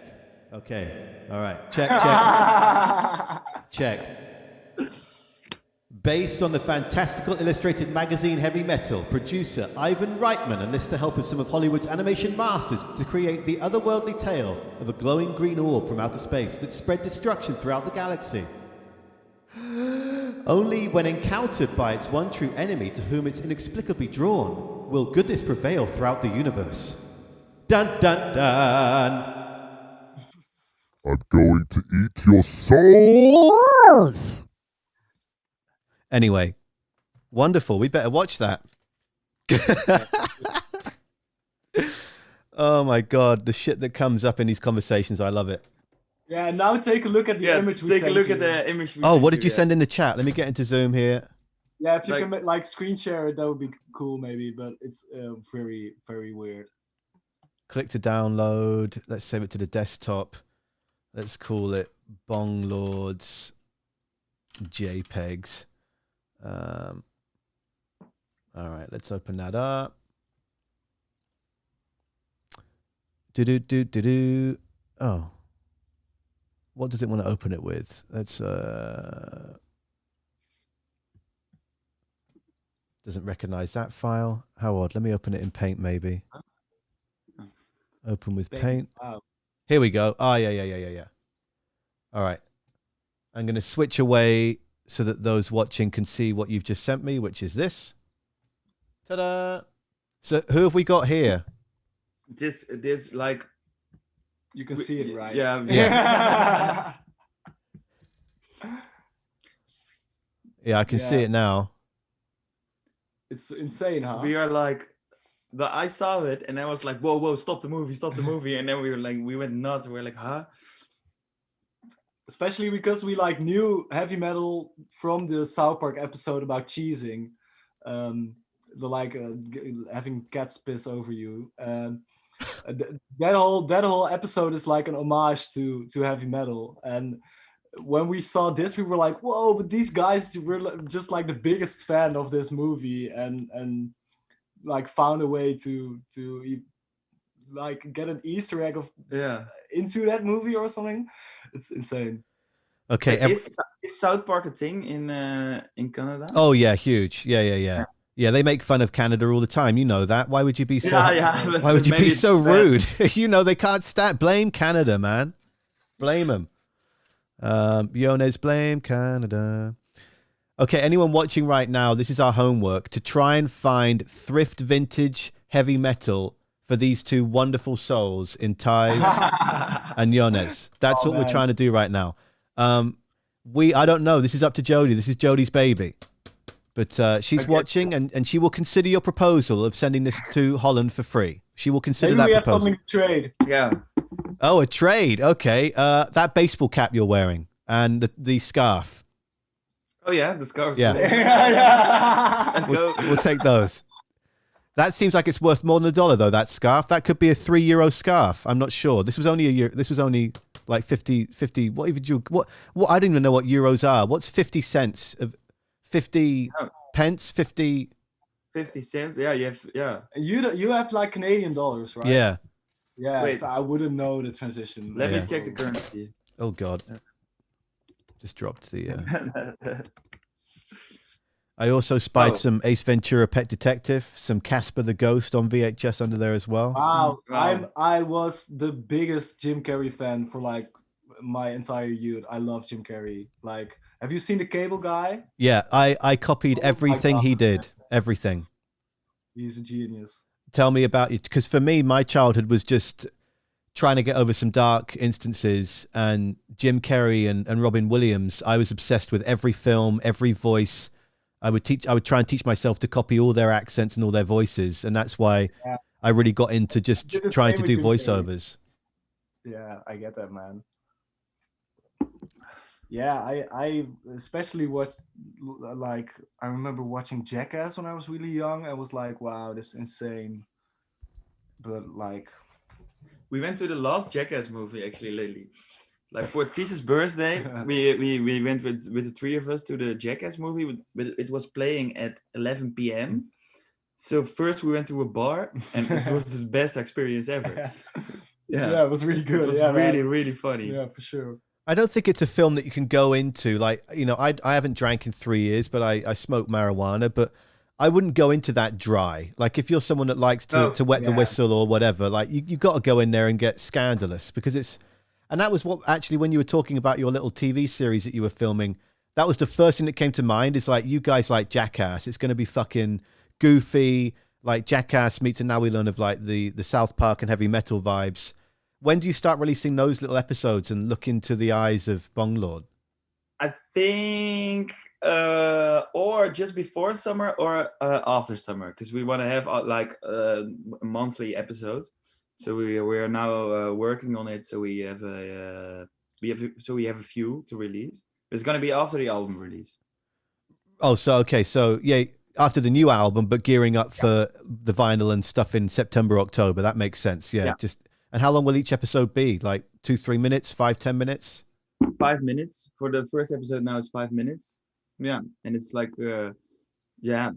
That was the day after we went to. Oh yeah, that was the day after we went to Jackass. So Ties was really Oh hungover, man, I was feeling like shit. Yeah, and then he got angry all the time. No, dude, no, dude. I was just so agitated. I was in, yeah. That's how it goes, guys. Yeah. Yeah. The hangover. I haven't had a hangover in a long time and it feels so good. Sorry to say that. I guess bro, that's- don't be sorry, man. No. I totally get you. I got 10 years on you guys. I just turned 35 on Wednesday last week or something. So yeah, it's nice to wake up in my 30s and be like, oh shit, this works. Yeah. It's But actually ready to go. How is marijuana regulated in Canada? Is it like illegal? Well, it's legal now. So it's all, that's what's so fascinating is like when I was 20, right before I ended up moving here, when I was 22, 23, a group of my best friends, like 10 of us went to Amsterdam and we rented out a house and we went to Amsterdam. So we wanted to be right downtown in and around red light and just go into bars. We bought some really bad shrooms from this cafe. We learned don't buy shrooms from the cafe. Right? All the regulars would be like, we're walking out the store like, why did you do that? It's like, well, we're fucking young and dumb. We'll try it. But it was weak as shit. So it's just so odd now reading about the changes in Holland and how it seems that you're trying to remove that cafe culture. From what I've read that might be very wrong, that you can let me know on. Over here, to answer your question, there's no cafes that they're talking about. Will we have designated spaces where people can go and smoke inside? I think that needs to happen. It's not going to for at least the next 2 or 3 years because of how long legislation is going to take. But I just filled out an online document last week asking about the government asking about what would I be happy with in BC and Victoria. And I was like, I think we need some spaces to do it. But yeah, you buy it in stores that are all applied through the government. If you're not through the government, you're going to get shut down. There's still some that aren't through that are gradually getting shut down. But for me, as someone that has smoked for 15 years, it's so dry. The packaging I find to be just so fucking, it's garbage. Like barely any of it is recyclable. And you're buying an eighth and you're getting this like champagne bottle of packaging with 3 layers of plastic just to get to a nugget. So I don't know how we're thinking about the sustainability of the planet just to cash in quick for the government getting their cut of the weed. But that's essentially it in a nutshell, Ties, over here. What's it like over there? I believe the government is actually working on having plantations from the government, and they tried it out, like selling that stuff in like a couple of cities. So they're experimenting with it. But the issue with like smoking indoors is that they had a smoking like stop on bars, cafes, music venues. So you can there's like no smoking areas even. You have to smoke outside now. So even in coffee shops, you can't smoke with tobacco, and like it's not really that normal to smoke like pure marijuana in the Netherlands. Yeah, so, I'm always roll spliffs. It's always 60-40. Yeah. So yeah. Now you have the tabaksvervanger. Yeah, the replacements. The tobacco replacements, and it's not nice. It's weird. Yeah. Yeah, we used to smoke weed with normal tobacco, and now they gave us some kind of grass shit. It's like and herbs, it's like herbs, weird herb combinations. It doesn't feel right for your lungs. So tobacco also not right for your lungs, but yeah. But when you go into, and just for anyone watching, we're not trying to make you smoke, but we're just talking about smoke. They all get that. But the cafes can still sell weed. You just can't smoke it in there, or you can smoke in there only if it's pure. Only if it's pure or with the replacements. Yeah. And there's actually like you also have a lot of shops where you can like just take away. So you can like just get 5 grams of weed or hash, and then you like need to get to your home. But it's actually pretty weird because it's like not legal. It's not completely legal, but it's also not completely illegal. So it's really conservative. Like it's really old. The rules are very old. So you are allowed to sell weed, but the coffee shops, we call it coffee shops, they are not allowed to buy the weed. So that's weird. The coffee shop is allowed to sell to sell it, but they are not allowed to buy it. So what happens when they run out of stock? They close down?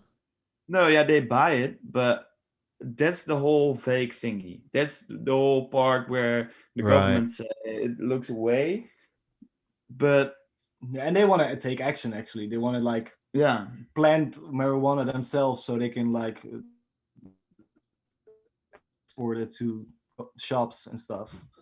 You also have a new rule in the Netherlands that every bag from like 2024 onwards has to have this like QR code of where the weed is coming from and like percentages of how strong it is and stuff. Oh, really? Yeah. They need to. They want to implement that in the law, I guess. Yeah, that's the same over here. You know exactly the THC strength. You know exactly what the strain is. You know exactly where it came from. Because I try and buy within BC. So then it's freshest, it gets here quickest. And yeah, there's some great companies that I love, like Simply Bare, that just have great. I usually go for, like, if I'm going to go sativa, this is great. I've been looking forward to a conversation where someone would actually dive. Anyway, but like if I'm looking to chill out, I always go Hawaiian or I go blue. And otherwise, I don't really venture too far out of that. So it's nice to know exactly, roughly where it's going to go. I'm also very lucky that I'm not someone that gets psyched out by it and gets very anxious about it, you know. So I know a lot of people can. So it's good to have those. We smoke more hashes. That's also true. Yeah. Because we used to smoke a lot of weed, but if I smoke a big fat weed joint, I'm getting like very nervous. And I really don't like that feeling anymore. So with hashes, I get more chilled out, to get more high instead of really stoned. Yeah, I like to be able to still function. Yeah, and then the only thing I do right before bed is my like go the fuck to sleep strain. Like it's over. And so some nights I'm like walking back from the church next door because there's a church and there's a little shelter there, and so I can go and get away from the wind and the rain. You know, just enjoy my smoke, okay? Give me some nice time. And sometimes I come back and I'm like, whoa, I'm ready for bed now. And that was what was so funny last night. I started the stream sharing this story, and I told my partner Jodie about it this morning, obviously, is that I said to her, when I come back in, I'm gonna lie down, I'm gonna watch some of these live performances of Bongloard just to get ready for tomorrow, because there's got to be more songs out there. There has to be. And I was like lying in bed, holding the phone like this, but angling it so that it wouldn't reflect in her face. And then I woke myself up when I'd fallen asleep and dropped my phone on my face. And so then I remember looking at my phone and going, oh, okay, it's about 1:30 in the morning. Okay, so I put the phone on my lap and was like, I'll just listen to the rest of this set. And then I woke up an hour later because I guess I'd, in my sleep, taken my headphones off, held them above my face, and then just dropped them on my face for no reason. But I was ready, and here we are. We've been speaking for nearly an hour and a half. And with that, actually, because what time is it for you now? Like nearly midnight? No, nearly 11? What is it? It's 9:30. Yeah, 9:30. Okay, yeah, you've been with me for an hour and a half, which is awesome. Yeah, thanks for having us again, man. Yeah. No, Cool. I appreciate that you wanted to do this, you know, and it is what it is. I don't like preparing anything for bands that excite me, and especially with a band like yourselves that are just so new to me. And this is this is the thrill, really, is to just see that you're both, as I expected, two really cool guys. I just think you're fucking so talented. We're just shooting the shit, and it's been a delight. So is there anything that you feel that I've not touched on? Like, what are some of your proudest moments of what you've done, whether that's the band or anything in terms of your musical outgoings? Wow. Yeah, we are really proud of our records, and we were really thrilled to release it, because we're like, yeah, it's been almost one and a half year since we recorded the first things. And yeah, it's gonna be the first time for me that I have like a vinyl record of my own music, so that's gonna be like one of my most proud moments, I believe. When I have that vinyl record in my hands, I'll be like, oh my god, man, this has been a long way coming, so that's gonna be awesome. Well, okay, well, in which case then, oh no, what were you gonna say, Jonas? Oh yeah, we are just ready for a lot more. For a lot more. This is only the beginning. Yeah. That is what's so exciting about it. Yeah. And actually, let me change my question then. And I like asking this one. it's not as if it's changing the wheel of questions, but what were your earliest musical memories? Like going to concerts or like Just making like music? anything, whether you're 2 years old and someone sang a song, like the earliest memory where you're like, what is that? That's music? That intrigues me. Well, you have this is a weird story, but my parents are not into guitar music at all. We had one guitar record. It was Cosmos Factory by Creedence Clearwater Revival, and that was like what I got from my parents. And then somewhere in Brabant, you have a optocht. How do you say it? A parade with cars, with big wagons made of flowers. It's called the Flower Corso, and there was a. Wait, I think I was 10 or 11, and there was a one wagon was themed with Kiss. So there were the four heads of Kiss, and there were four guys like playbacking it, and I was like, "What's this? This is rock music? What?" And I did like for the next few months, I only could draw Kiss and think of that and draw guitars, and I wanted to play guitar, but and then a few years later, my mom decided to buy me a guitar, an electrical guitar, and I was like, huh, what the fuck am I gonna do with an electric guitar? And then I got lessons, and now we're here. That's amazing then, because I know that I always wanted to play drums, but I ended up being trumpet and piano up until I got into my teenage years and was like, no, I want to play drums, and I decided for myself, not that I was forced to do it. But that's really cool that she bought you a guitar and was like, I see where you're going. Dive in. Instead of saying, no, don't do that noisy shit here. Get the cello instead. Yeah. Thijs, what about you? For me, it was mainly like video games. I remember playing Tony Hawk's Underground 2 and like hearing those soundtracks, and it was like a lot of hip hop, but also like a lot of like punk rock stuff. And SSX always had like very good soundtracks to me, and that's what like really sparked it for me. And of course, Guitar Hero, man. I was very, very into Guitar Hero. So I got my love for music from that part, I guess. If we are ever going to do a cover tour, it's gonna be a Guitar Hero 4 tour, right? Yeah, definitely. It's like the Guitar Hero 4 songs. Yeah, World Tour. The Guitar Hero World Tour. Okay, so the Guitar Hero World Tour songs, they match with the Grand Theft Auto San Andreas songs. And like, for me, the best soundtrack is Grand Theft Auto San Andreas. All those songs are like yeah, guilty pleasures. All my exes live in Texas. Yeah. Barracuda. Yeah. So if we are big enough and we can pull it, we want to do a cover tour in Holland based on Guitar Hero World Tour. That would be flipping sweet. Jody's saying in the chat, hell yes, the Tony Hawk Pro Skater soundtracks are so good. Yeah, definitely. For me, I mean, like my parents always, and this is something that I say in every chat for those that watch these and listen to the podcast, everything, but with all those classic bands, you know, Beatles and Zeppelin and Sabbath, etc. But for me stumbling into music and discovering was through like FIFA 2000 and Tony Hawk Pro Skater 1. And those two soundtracks, like FIFA and Tony Hawk, I was like, okay, who the fuck is The Offspring?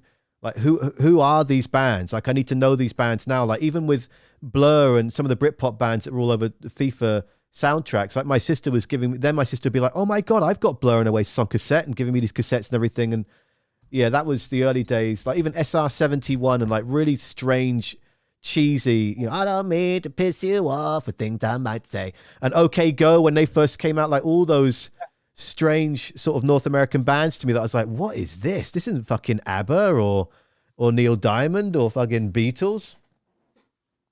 Yeah, especially FIFA was also always like really indie to me. They had like a lot of like rock kind of bands, but always like pretty fresh and pretty poppy and stuff, but like really catchy stuff. Yeah, man.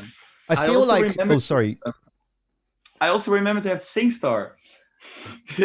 On the PlayStation 2, you had SingStar with these USB microphones. Yeah. And I had SingStar Rockstar or something. I never heard about that. No? And then you could just like do this. And then you got all the points. But that's where I got a lot of songs from. Oh wow. Yeah. Oh, never knew that. Wouldn't even need to know the lyrics. No, you're just like you have to follow the lines. Oh wow. You would not get away with fucking trying to do that for Guitar Hero and Dragon Force. You'd just crash and burn. It's over. No, that's awesome.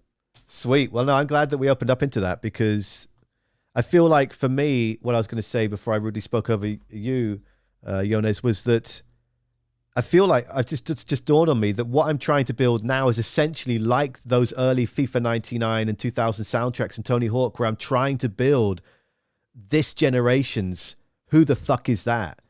And that's why it's called What Was That? Like, you hear a Bongloard song and go, what was that? I need to know who that is. I think that's really cool. I'm just letting that sit. That's cool. That's what I feel like I'm doing now, is trying to click back into that passion of 20 years ago, having had that amazing experience being in the commercial radio world. But in that commercial radio world, and again, I'm not sure what it's like for over in Holland, but what I liked about Canada when I first backpacked here was that they had radio that was, this is just classic rock, this is just pop, this is just jazz, this is just modern rock, this is just jazz. I already said jazz. This is just jazz. This is just jazz. This is just jazz. I'll say it 58 times. But so when I first heard of the zone where I used to work, I was like, whoa, this is cool. It's like Tool, followed by Daft Punk, followed by Metallica, followed by Foo Fighters, followed by Cage Elephant and Black Keys. I had a good mix of like old and new. But then from working in the industry, oh, okay, there's only 300 songs that we play, and only 50 of them are going to be within the last 3 or 4, 5, 10 years, and the rest are all still from 1990 to 2000. And that never hasn't really changed much. Each station, each music director will tweak it their own way. But that's where I was like, I don't know. Like, this is what galvanizes me now, is being able to speak with people like you and being like, okay, who the fuck are you guys? Like, you're making my world so good over here. Like, I want to know who you are, how you operate. So anyway, that's a little bit more of my passionate. I go off on passionate monologues. That's I awesome, love man. it. Love it. Yeah. We also have one radio station in Holland. It's not really commercial, but it's also because the other commercial or the government are dicks, because all the frequencies are being sold once in 4 years. And now over Corona, they're like, no, we're not going to do that again. So there is one station who tries to be on the FM radio, but they're like, they cannot, because they're gonna like keep it the same for the next 4 years, I guess. But in Holland, just too small for so much different radio stations. So I think we have like 10, or maybe around 10, and like then major stations, like government-backed corporate stations. Now 5 major stations government banked, and then you have also 5 stations not government banked, but they're like only playing the Like dance music. The dance music. And you have one that plays rock music and does a lot of bands lately, Radio Kink? Veronica. Oh, Veronica, yeah. And you have this little thing called Kink FM, and they're just really cool, and they play new music and rock music, and they do not play all the popular stuff. And especially when we're in the south, we mainly listen to like Belgian radio, like Studio Brussels. Yeah, they have exactly what you was just talking about. They will play like Metallica songs after Beyonce, and they just like play everything, and pretty recent material. I think they were really cool. They're like honest radio, and not like, oh, we get like thousands of dollars to play these songs, let's only keep it to this playlist. So is there a radio station that you aspire to be on? Like, that would be so cool for Bongloard to be on, insert station here. Do you even strive to try and be on? Do you care about it? Yeah, kind of. Yeah and no. Because we of course we love to be on radio, but to be on national radio, we're like, I think, too loud. But we played there at night. In the night, they let bands like us come over. That's where you've seen the 3FM session. Yeah, exactly. And we would really love to be on Studio Brussels. It's a Belgium radio, and they are really cool. They are doing all the cool stuff, in my opinion. Also, like a lot of like heavy rock bands from Belgium are like stuff we really listen to a lot. Yeah, in Belgium, heavy rock is more. Yeah, it gets more forefront. Like, okay. Yeah. That makes a lot of sense then, why Brutus and those sort of bands can be discovered. It's so fascinating. Like I terribly forget their name, but there's a writer for Kerrang magazine, and she's just been given a brand new show on BBC Radio 1 in London, England, to essentially, it's like, what was that? It's like an hour show to highlight what are the most exciting modern rock bands of all genres, whether it's punk, rock, metal, like what's the most exciting heavy guitar-based music right now. And I was reading the press release about a month ago, and I was like, oh my God, this is great. Oh, it's at 2 a.m. on a Monday night. Yeah. It's like the machine showing you that we're here to support you, but who the fuck, it's a delicate balance. How crazy does your weekend have to be that you're awake at Monday 2 a.m.? Monday 2 a.m. So it's really cool for those bands, but then it's like you talking about an hour ago about like, holy shit, we got to play a show at 2 a.m. Yeah, like that, and it's strange how, again, there's all these systems, and that's why even when I was putting together the What Was That show at the station I used to work for, my boss and I were debating with our bosses in a different city on the mainland, because we're on Vancouver Island and Vancouver itself is on the main Canada earth, and it was like, well, they still wanted me to put 2 90s songs in it. So there was familiarity, like still playing Offspring or a Nirvana song. It's like, no, we just want 1 hour of an entire week.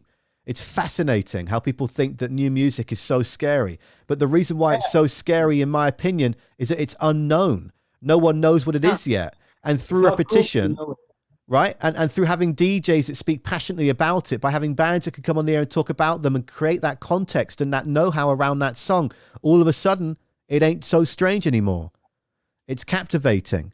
It's fascinating. I'm of the ilk that believes that with a song like Smells Like Teen Spirit by Nirvana, or Black Hole Sun by by Soundgarden, or I'm just going through Seattle right now, Even Flow by Pearl Jam, I believe in what I pitched is that you play those songs once a week. Could be 6 a.m., could be 3 p.m., could be 3 a.m.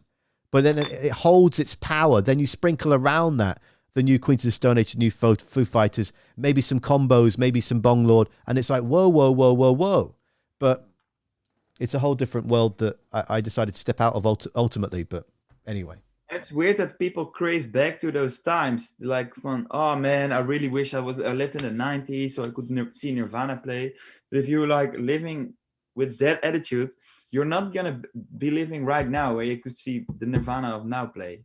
Yeah. Like we are really living in the now. We are going to every concert of Ty Segall, King Gizzard. But like we've seen the whole King Gizzard hype grow from their the second album till their 20th album, and we've been there every fucking time, and we've seen the venues grow and grow. And I really hope I can say in 20 years I was there. If people are like talking about King Gizzard like in 20 years like they're talking about Nirvana now, that I can tell my kids I was there, front row. Totally shit-faced. That's the power of music, man. It engages us and it gets us going. And King Gizzard, I mean, they're so prolific. You say 20 albums, it's 7 in the last 2 years. They just never stop. They never ever stop. And one thing that I hope is that within 20 years that What Was That can build to a point where I can bring you to Canada and say like, yo, come and play this show. Come and play for us. Come and venture around a new part of the world. That's something that I seriously would like to build towards. Especially going overseas feels like a giant step for European bands, and even going to like Germany and Belgium feels like a huge step for us. So yeah, every opportunity would be amazing.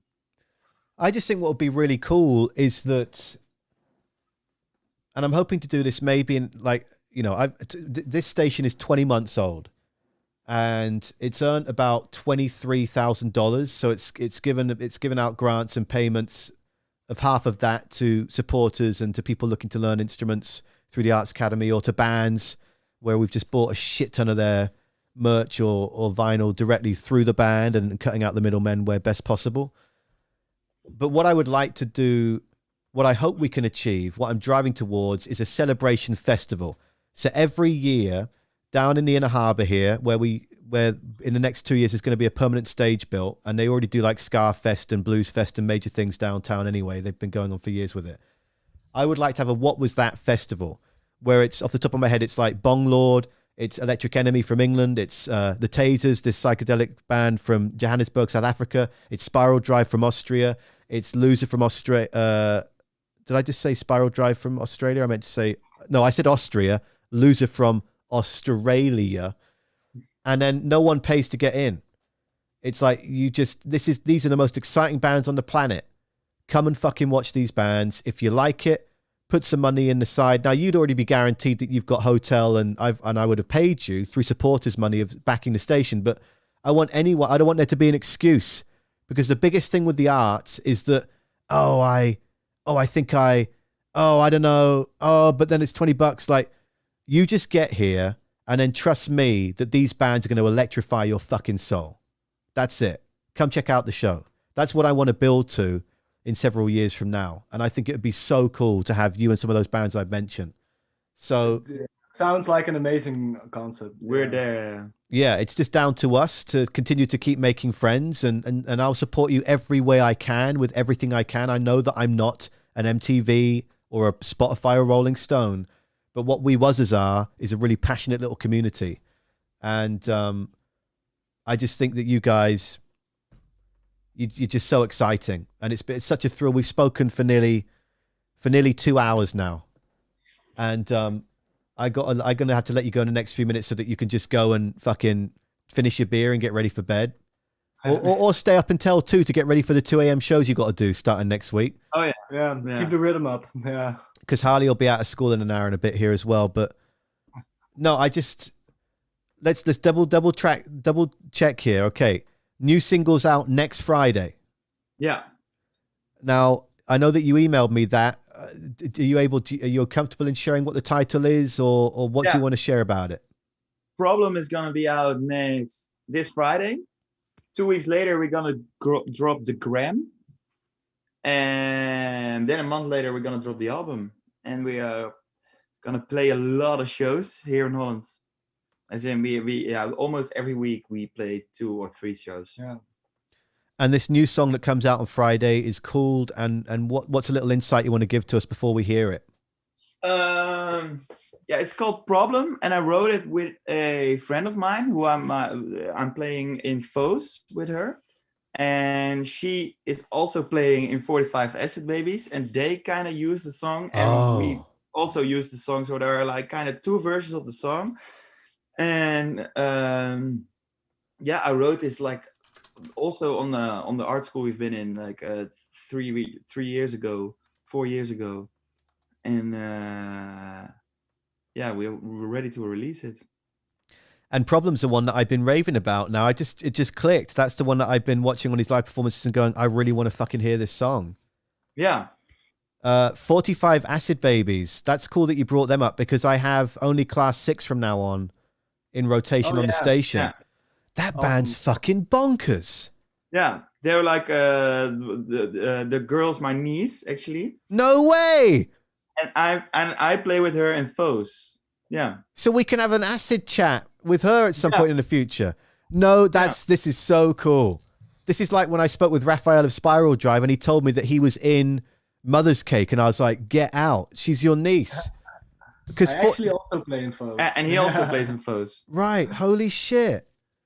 Yeah, this is sweet. Okay, well, how would you describe 45 Acid Babies to someone that's never heard of them before? Because this is a very diverse band. They make electronic music, which used to be very rock and roll, and now it's very poppy, but it's like weird. It's like glitch rock. I'm going to play a little. That's the fact that you went. Is exactly how I would start. They are a band that take your brain and they shake it a lot, and then they throw it away, and then like the Walking Dead zombie, it reattaches itself to your brain, and then you start to figure out, what did I just go through? I kind of liked that. I kind of want that to happen again, at least for me. Here's a little sample of only Class 6 from now on. This is so cool. Go Glad you shared that.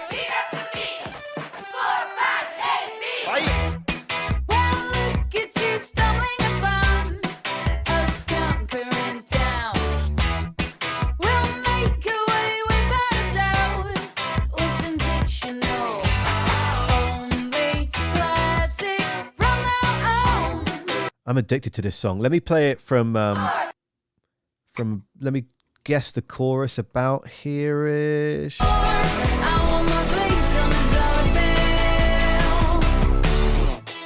I skipped the chorus, classic. Fuck. It was a short chorus.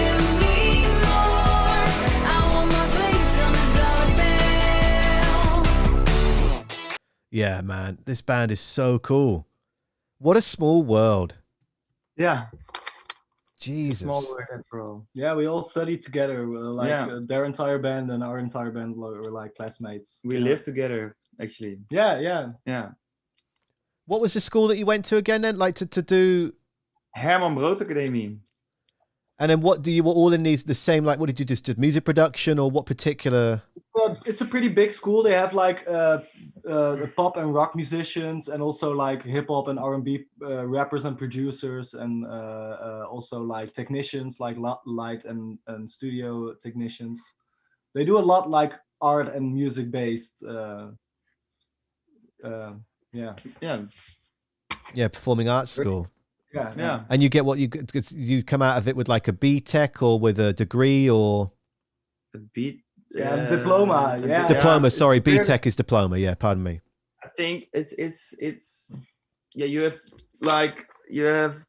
how do you say that? You have a university, HBO and MBO, and it's like the practical school. Yeah, I'm with you. Yeah, I did a similar thing. Not quite university, not quite college. Yeah. Unique. Art's so unique. Why are you going to school to study art? Oh my God. That was me being sarcastic, by the way. Yeah, we got that. Okay, good. Just checking. I was like, oh my God, there's 2 hours of awesome and I shit on the whole thing at the end of it. Bill saying in the chat, I'd like to spin some vinyl and drink a few pints with these guys. Yeah. Let's go. Let's go. Let's bring them to Canada, Bill. Yeah, I'm deadly serious about it. We just got to build what was at. We just got to build it. So please tell all your friends to check out whatwasatradio.com and then we'll get there in 5 or 6 years from now. But no, it has been such a thrill to speak with you. This is another thing that it's impossible for me to say goodbye. Every conversation you watch, if you were to go to the website afterwards and check out my chats, there's a good 20 minutes where I've said, okay, bye. And then then they mention something and I'm like, you don't get to go yet. Tell me more about these acid babies. So I feel like I need to let's do this one more time. Let's go through it with a fine tooth comb one more time. Is there anyone else that you know that lights your soul on fire, that excites you, that makes music that we need to know about, that might be your niece or cousin or nephew or anything in between? Give us some homework. Yeah. Do you know the Belgian band Sons? Sons? Yeah. Let me double check. SONS. Oh, yes. In which case, yes, I do have some sons. All caps. All caps. Just loading up the station here. Yeah, they're a 3-piece like you, right? Yeah, no, they're 4-piece. Oh, okay. Which band am I looking at here? And they're doing a few shows with Jack White here in. Yes, Europe. that's it. Because I have Ricochet came out recently, and no, nothing came out recently, which I added last week. Yes. Okay. Yeah. This is a band that I need to dive into more. What are your favorite songs, in case I haven't heard them yet? Their last record Family Dinner. I really liked the whole record, and they released a single last week. Something like that. I don't know the name, but it's also really cool. Yeah, the new single. I'll play. What label are these guys signed to? I'll be all right. It's called Nothing. Let's play a little bit of it. Yeah.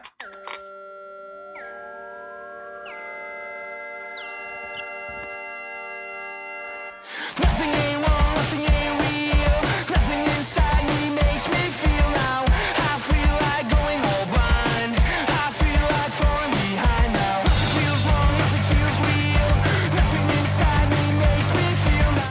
Yep.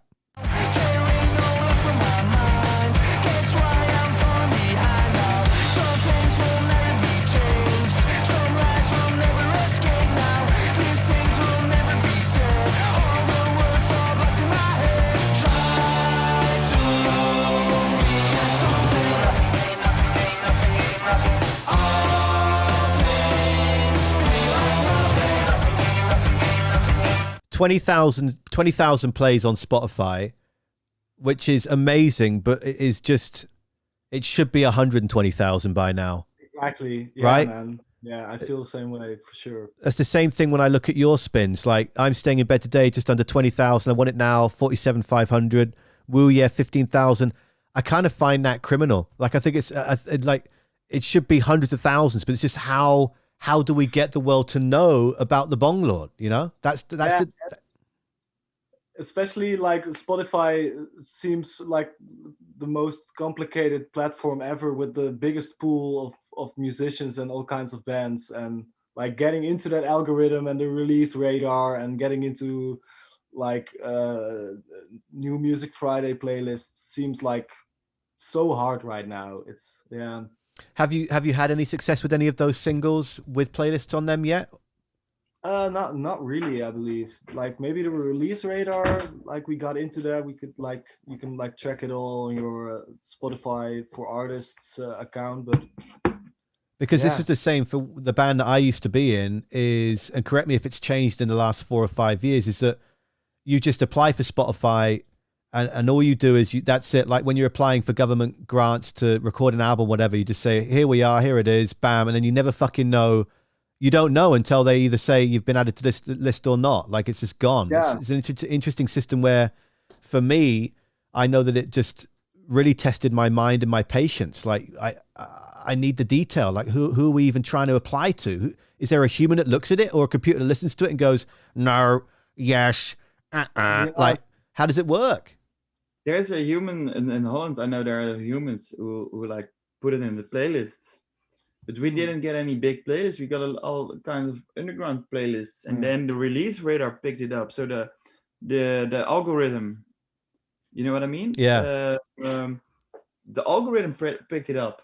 So that's the whole computer algorithm scary thingy worked in our advantage. Yeah, worked in our advantage. I don't know if we need to be too afraid of AI right now, because I don't know if you've seen those robots in Boston. They're making these robot dogs that can fucking walk and jump and dive and open fridges.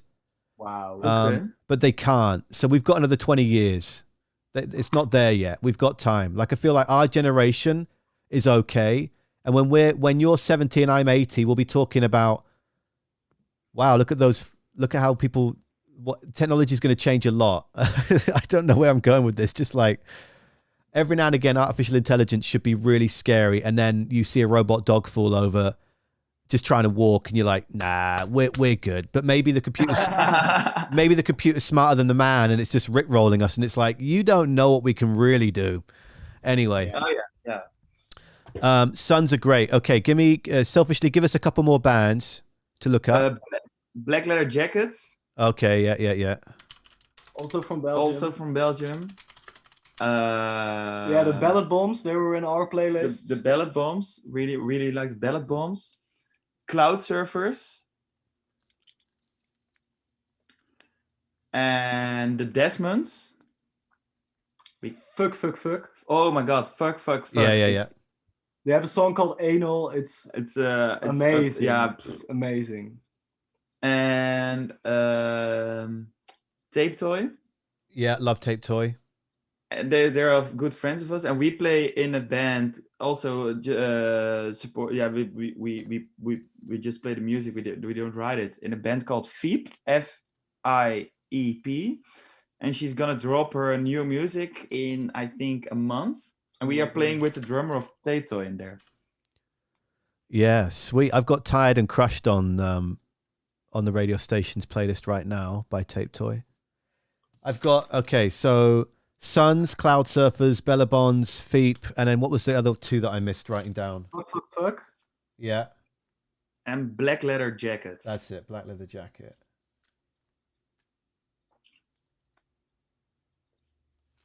Let's play a And little bit.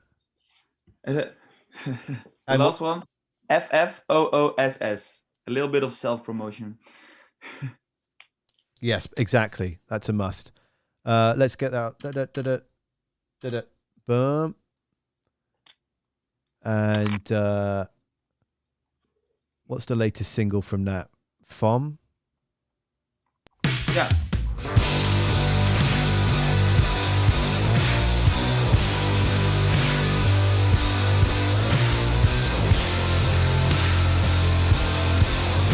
There's two versions of this. This version's got 6,000 plays. The other one's not even got 1,000 yet. There's a live version. It's On a compilation It's on a record. compilation record. Yeah. Okay, let's compare the two quickly. Let's do.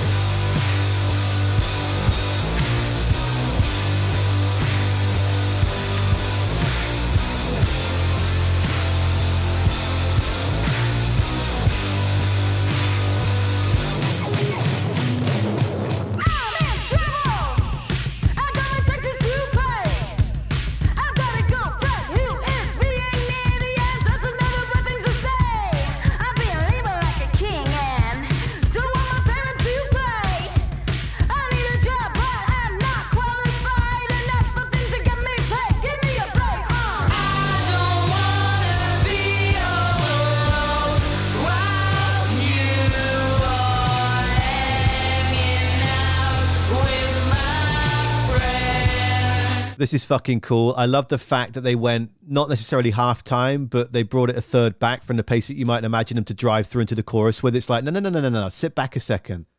That's sweet. So this other one's a live version, then I guess. Let's see. Yeah. Oh, yeah. And I'll skip to roughly where we were on the other.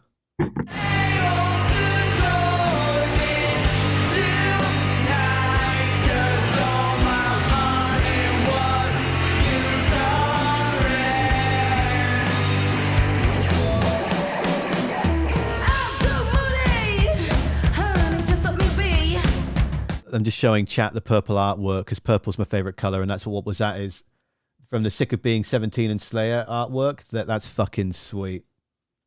Oh, and I just like when we talk about the compilation record, on the record is also Tram House, and Tram House is really fucking cool. TRAM House. Perfect. Yeah. HU. Yeah. Yeah, HOUSE or just HUSE? Yeah, like a German house. Okay. Oh, perfect. Okay, I'll find that. Awesome. All right, what's the plan with the rest of your night? I am trying to go to bed early, always, because I'm finishing the Foes record and doing a lot of shit for the Bongloard record actually. So then I wake up early, doing a lot of mailing, and gonna actually re-record a lot of drums. I'm getting a really awesome new microphone tomorrow. It's from Australia, and yeah. What microphone is it? The Dr. Alien Smith Figure 8. It's a really cool kick drum microphone. There are two headphone drivers. Stacked, but then reverse stacked, so it's a figure of 8. I'm trying to find a picture of it to show those watching. Dr. Alan Smith figure 8 dynamic mic, but then there's no picture of it. If you go to draliensmith.com, I think you get a picture. Okay, let's try that. Oh, I put Alan. Sorry, it's Alien. Dr. Alan Smith. There we go, Alien Smith. Yeah, the Alien 8. All right, yeah. I'm Let me waiting for that for a full month, so I'm really excited to get it. To get it. All right, that's what we're talking about here. Chat, this one. Do I need to do this again? Hang on. All right, seeing as though you've put up with me for nearly 2 hours, let me just get this going a second. I'm going to need to get... I can't see you. I need to see what your reaction is. Okay, lovely. Let's search cheesy commercial instrumental. Boonga, dooga, doonga, doonga. Yeah, exactly. Music for commercials and advertising. Okay, what's this? Oh God. This could be perfect, actually.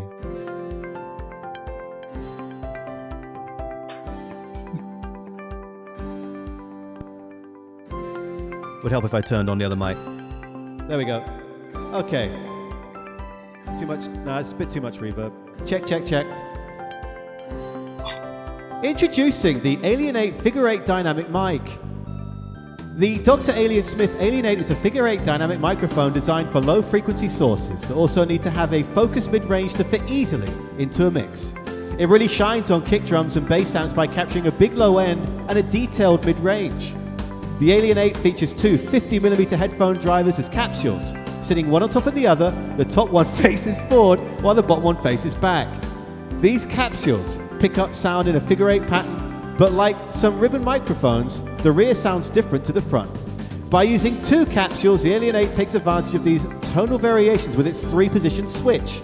Select top only to get the brighter sound, select bottom only for a more body, or choose both capsules to get the best of both worlds. Our favorite setting. The Alienate is transformer balanced and unaffected by phantom power. It comes standard with a protective case and manual, and is covered by a 24-month repair or replace guarantee. Please consider buying from Dr. Alien Smith and shipping it to your earliest convenience to Utrecht in Holland. If you do ship it to Holland, please make sure you address it to a Bongloard so that they can use it for their next recordings. Thank you. Okay, that's enough of that. I'm even more excited for the DHL guy to come tomorrow. Thank you for allowing me to do that. It's important because I'm a goofball and I need to have one release like that a day. So thank you. Oh my God, look what it's done to my fucking... Okay. It like the microphone had parted my shitty facial hair into like two... Anyway, the next time we'll speak, I'll be like a motorcycle mafioso. Maybe. I don't know. We'll see. No, that's sweet. I'm going to look that up. So is this like is it just one man that makes it? Who is this? Let's see. Yeah, it's one. I think it's one man that makes it, and he has these dirt mics also, the dirt mic one, and he builds them out of old. How do you say it? Out of old radio microphones, like the ones truck drivers have. You know. I have a Shure one like that we used to use in the band I was in, like just a Shure like it might even be in the drawer somewhere next to me. Yeah, I also have the Bullet, but I the bought Bullet that after seeing Jack White in what's it the movie called? It Might Get Loud. It Might Get Loud. Yeah, just add that extra flair of just that distorted second audio. Yeah, and he has it like in his Gretsch guitar. Yeah, he has this thingy when it rolls up back. I'm going to dive into Alien Smith when I've let you go, because you've got to go and get ready for bed and finish the beers. But no, so Ties, that's it. I've said the name correctly for the whole 2 hours, Ties. It's actually Tees, but I'm letting it shit. Okay. Damn it. It's more like 70s, you know, like Tees. Thank you. I appreciate your patience with that. Jannes. Oh, fuck. What I try and do is Don't feel sorry. I spilt my tea during the chat because I got a bit passionate, but I tried to write down then, okay, here's how you spell it, but here's how I say it. And it turns out that it's just big cross. It's been said wrong a lot. But I really appreciate you both so much. Please send my love to Jan as well. He is a clinical drummer, and I just as a drummer, I love watching people like him drum. He's so focused, but he's so in the moment. He's incredible. So please let him know that. Otherwise, just thank you both so much. Please keep me in the know with everything. I will email you in about an hour all the bands I mentioned and anything else that we might have mentioned. This will live on my Twitch channel for at least the next 10 days, but then the podcast will be released. Probably I usually wait 10 to 15 weeks after it. But if you wanted it to come out at a certain point to help with what you're doing, we can do that as well. And if there's anything that you want from within this that you want to take and use just for you and cut me out, then this is your art as much as it's my art. So however you need to use this, don't fear that you can't ask for that. I'm quite happy to link you to a Google Drive to get everything that you need from it. And again, even if you just remove me and just have it be you, right? This is your band and your baby. We won't, man. We appreciate your channel and your ethics and stuff, man. It's so awesome what you're doing, and your room looks awesome too, man. There you go, Jody. Add that to the part. So this is all Jody, my partner. She loves the 70s. Awesome. Yeah, it's awesome. I dig it, man. And we can also remove your voice and add some Spanish to it, and we can say we zoomed with the professor from La Casa de Papel. Hey, thank you. I have no idea who that is. No. But that means that my mustache is almost an acceptable mustache. So I thank you. Does he have a mustache? Yeah. Wait. Type in. Oh God. In Google. Let's do this now. Type it in the Zoom, and I'll bring it up and show people watching right now. Am I? AL, yeah. En dan wie bedoel je? And then the professor. Okay. Oh no, it's not Del. Is it? It's Del. Yeah, it's Del. And search for the professor. This is a TV show, is it? It's a Spanish TV show. It's on Netflix and got really big in Holland. Oh my God! For God's sake, this guy looks like me, or I look like this guy. Hang on, let me just change it. He looks like you. Let me just. That's the Google search I've just done, just to confirm that's the same guy. That's the guy. Okay, yeah. Let me show the chat. Christ. You look like him, man. Crazy, right? Well, I'll tell you what, though, his beard actually connects. Mine doesn't quite connect. Wow, okay. That's on film. It's a really cool series. They're not gonna rob a bank. They're gonna heist the bank and then make themselves money. Okay, and I wonder if that's on Netflix here in Canada. Jody upstairs, make notes of this. This will be what we'll watch after The Walking Dead, maybe. Oh, that's back to me. That's starting soon. I've forgotten where my scenes are in the chat. Sorry, I'm just going through all these other different modes that you can't see. Awesome. Okay, sweet. Oh my God.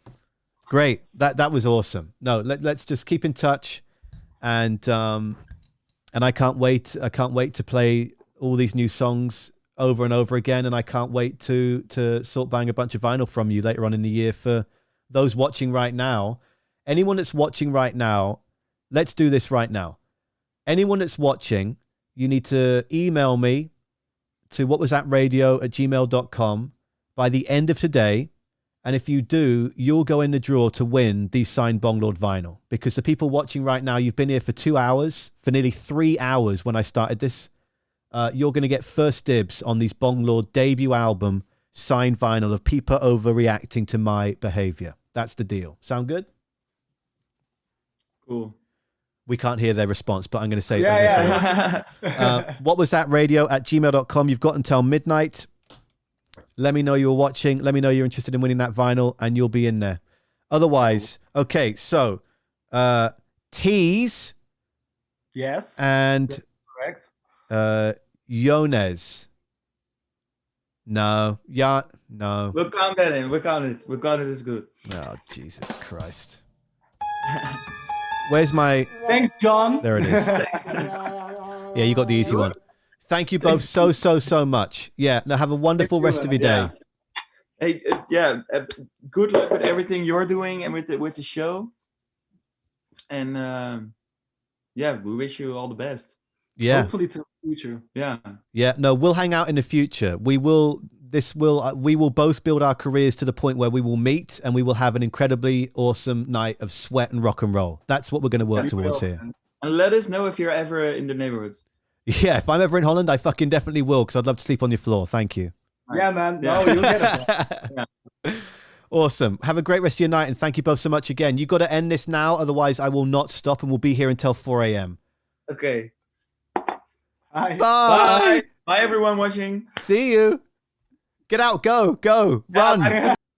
There it is. Perfect. What a wonderful pair they are, huh? You're still here. Oh my goodness. Let me go to the extra screen. You're still here. Thank you. I really appreciate your time.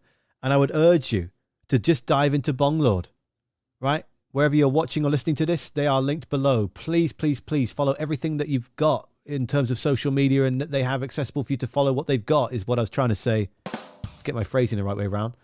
Otherwise, please look after yourself. Hope you have a fabulous rest of your day. I forgot my own sign-off. I hope there's some fun and smiles involved in the rest of your day too. There we go. I got it. Because we've got to cherish that positive. After a great chat like that, my memory just goes to mush because it's just so happy and so fulfilled with new friends and new context around those friends. So thank you so much again for your time. Until next time, I'll say time, God knows how many times in quick succession. Cheerio. Lots of love and cheerio.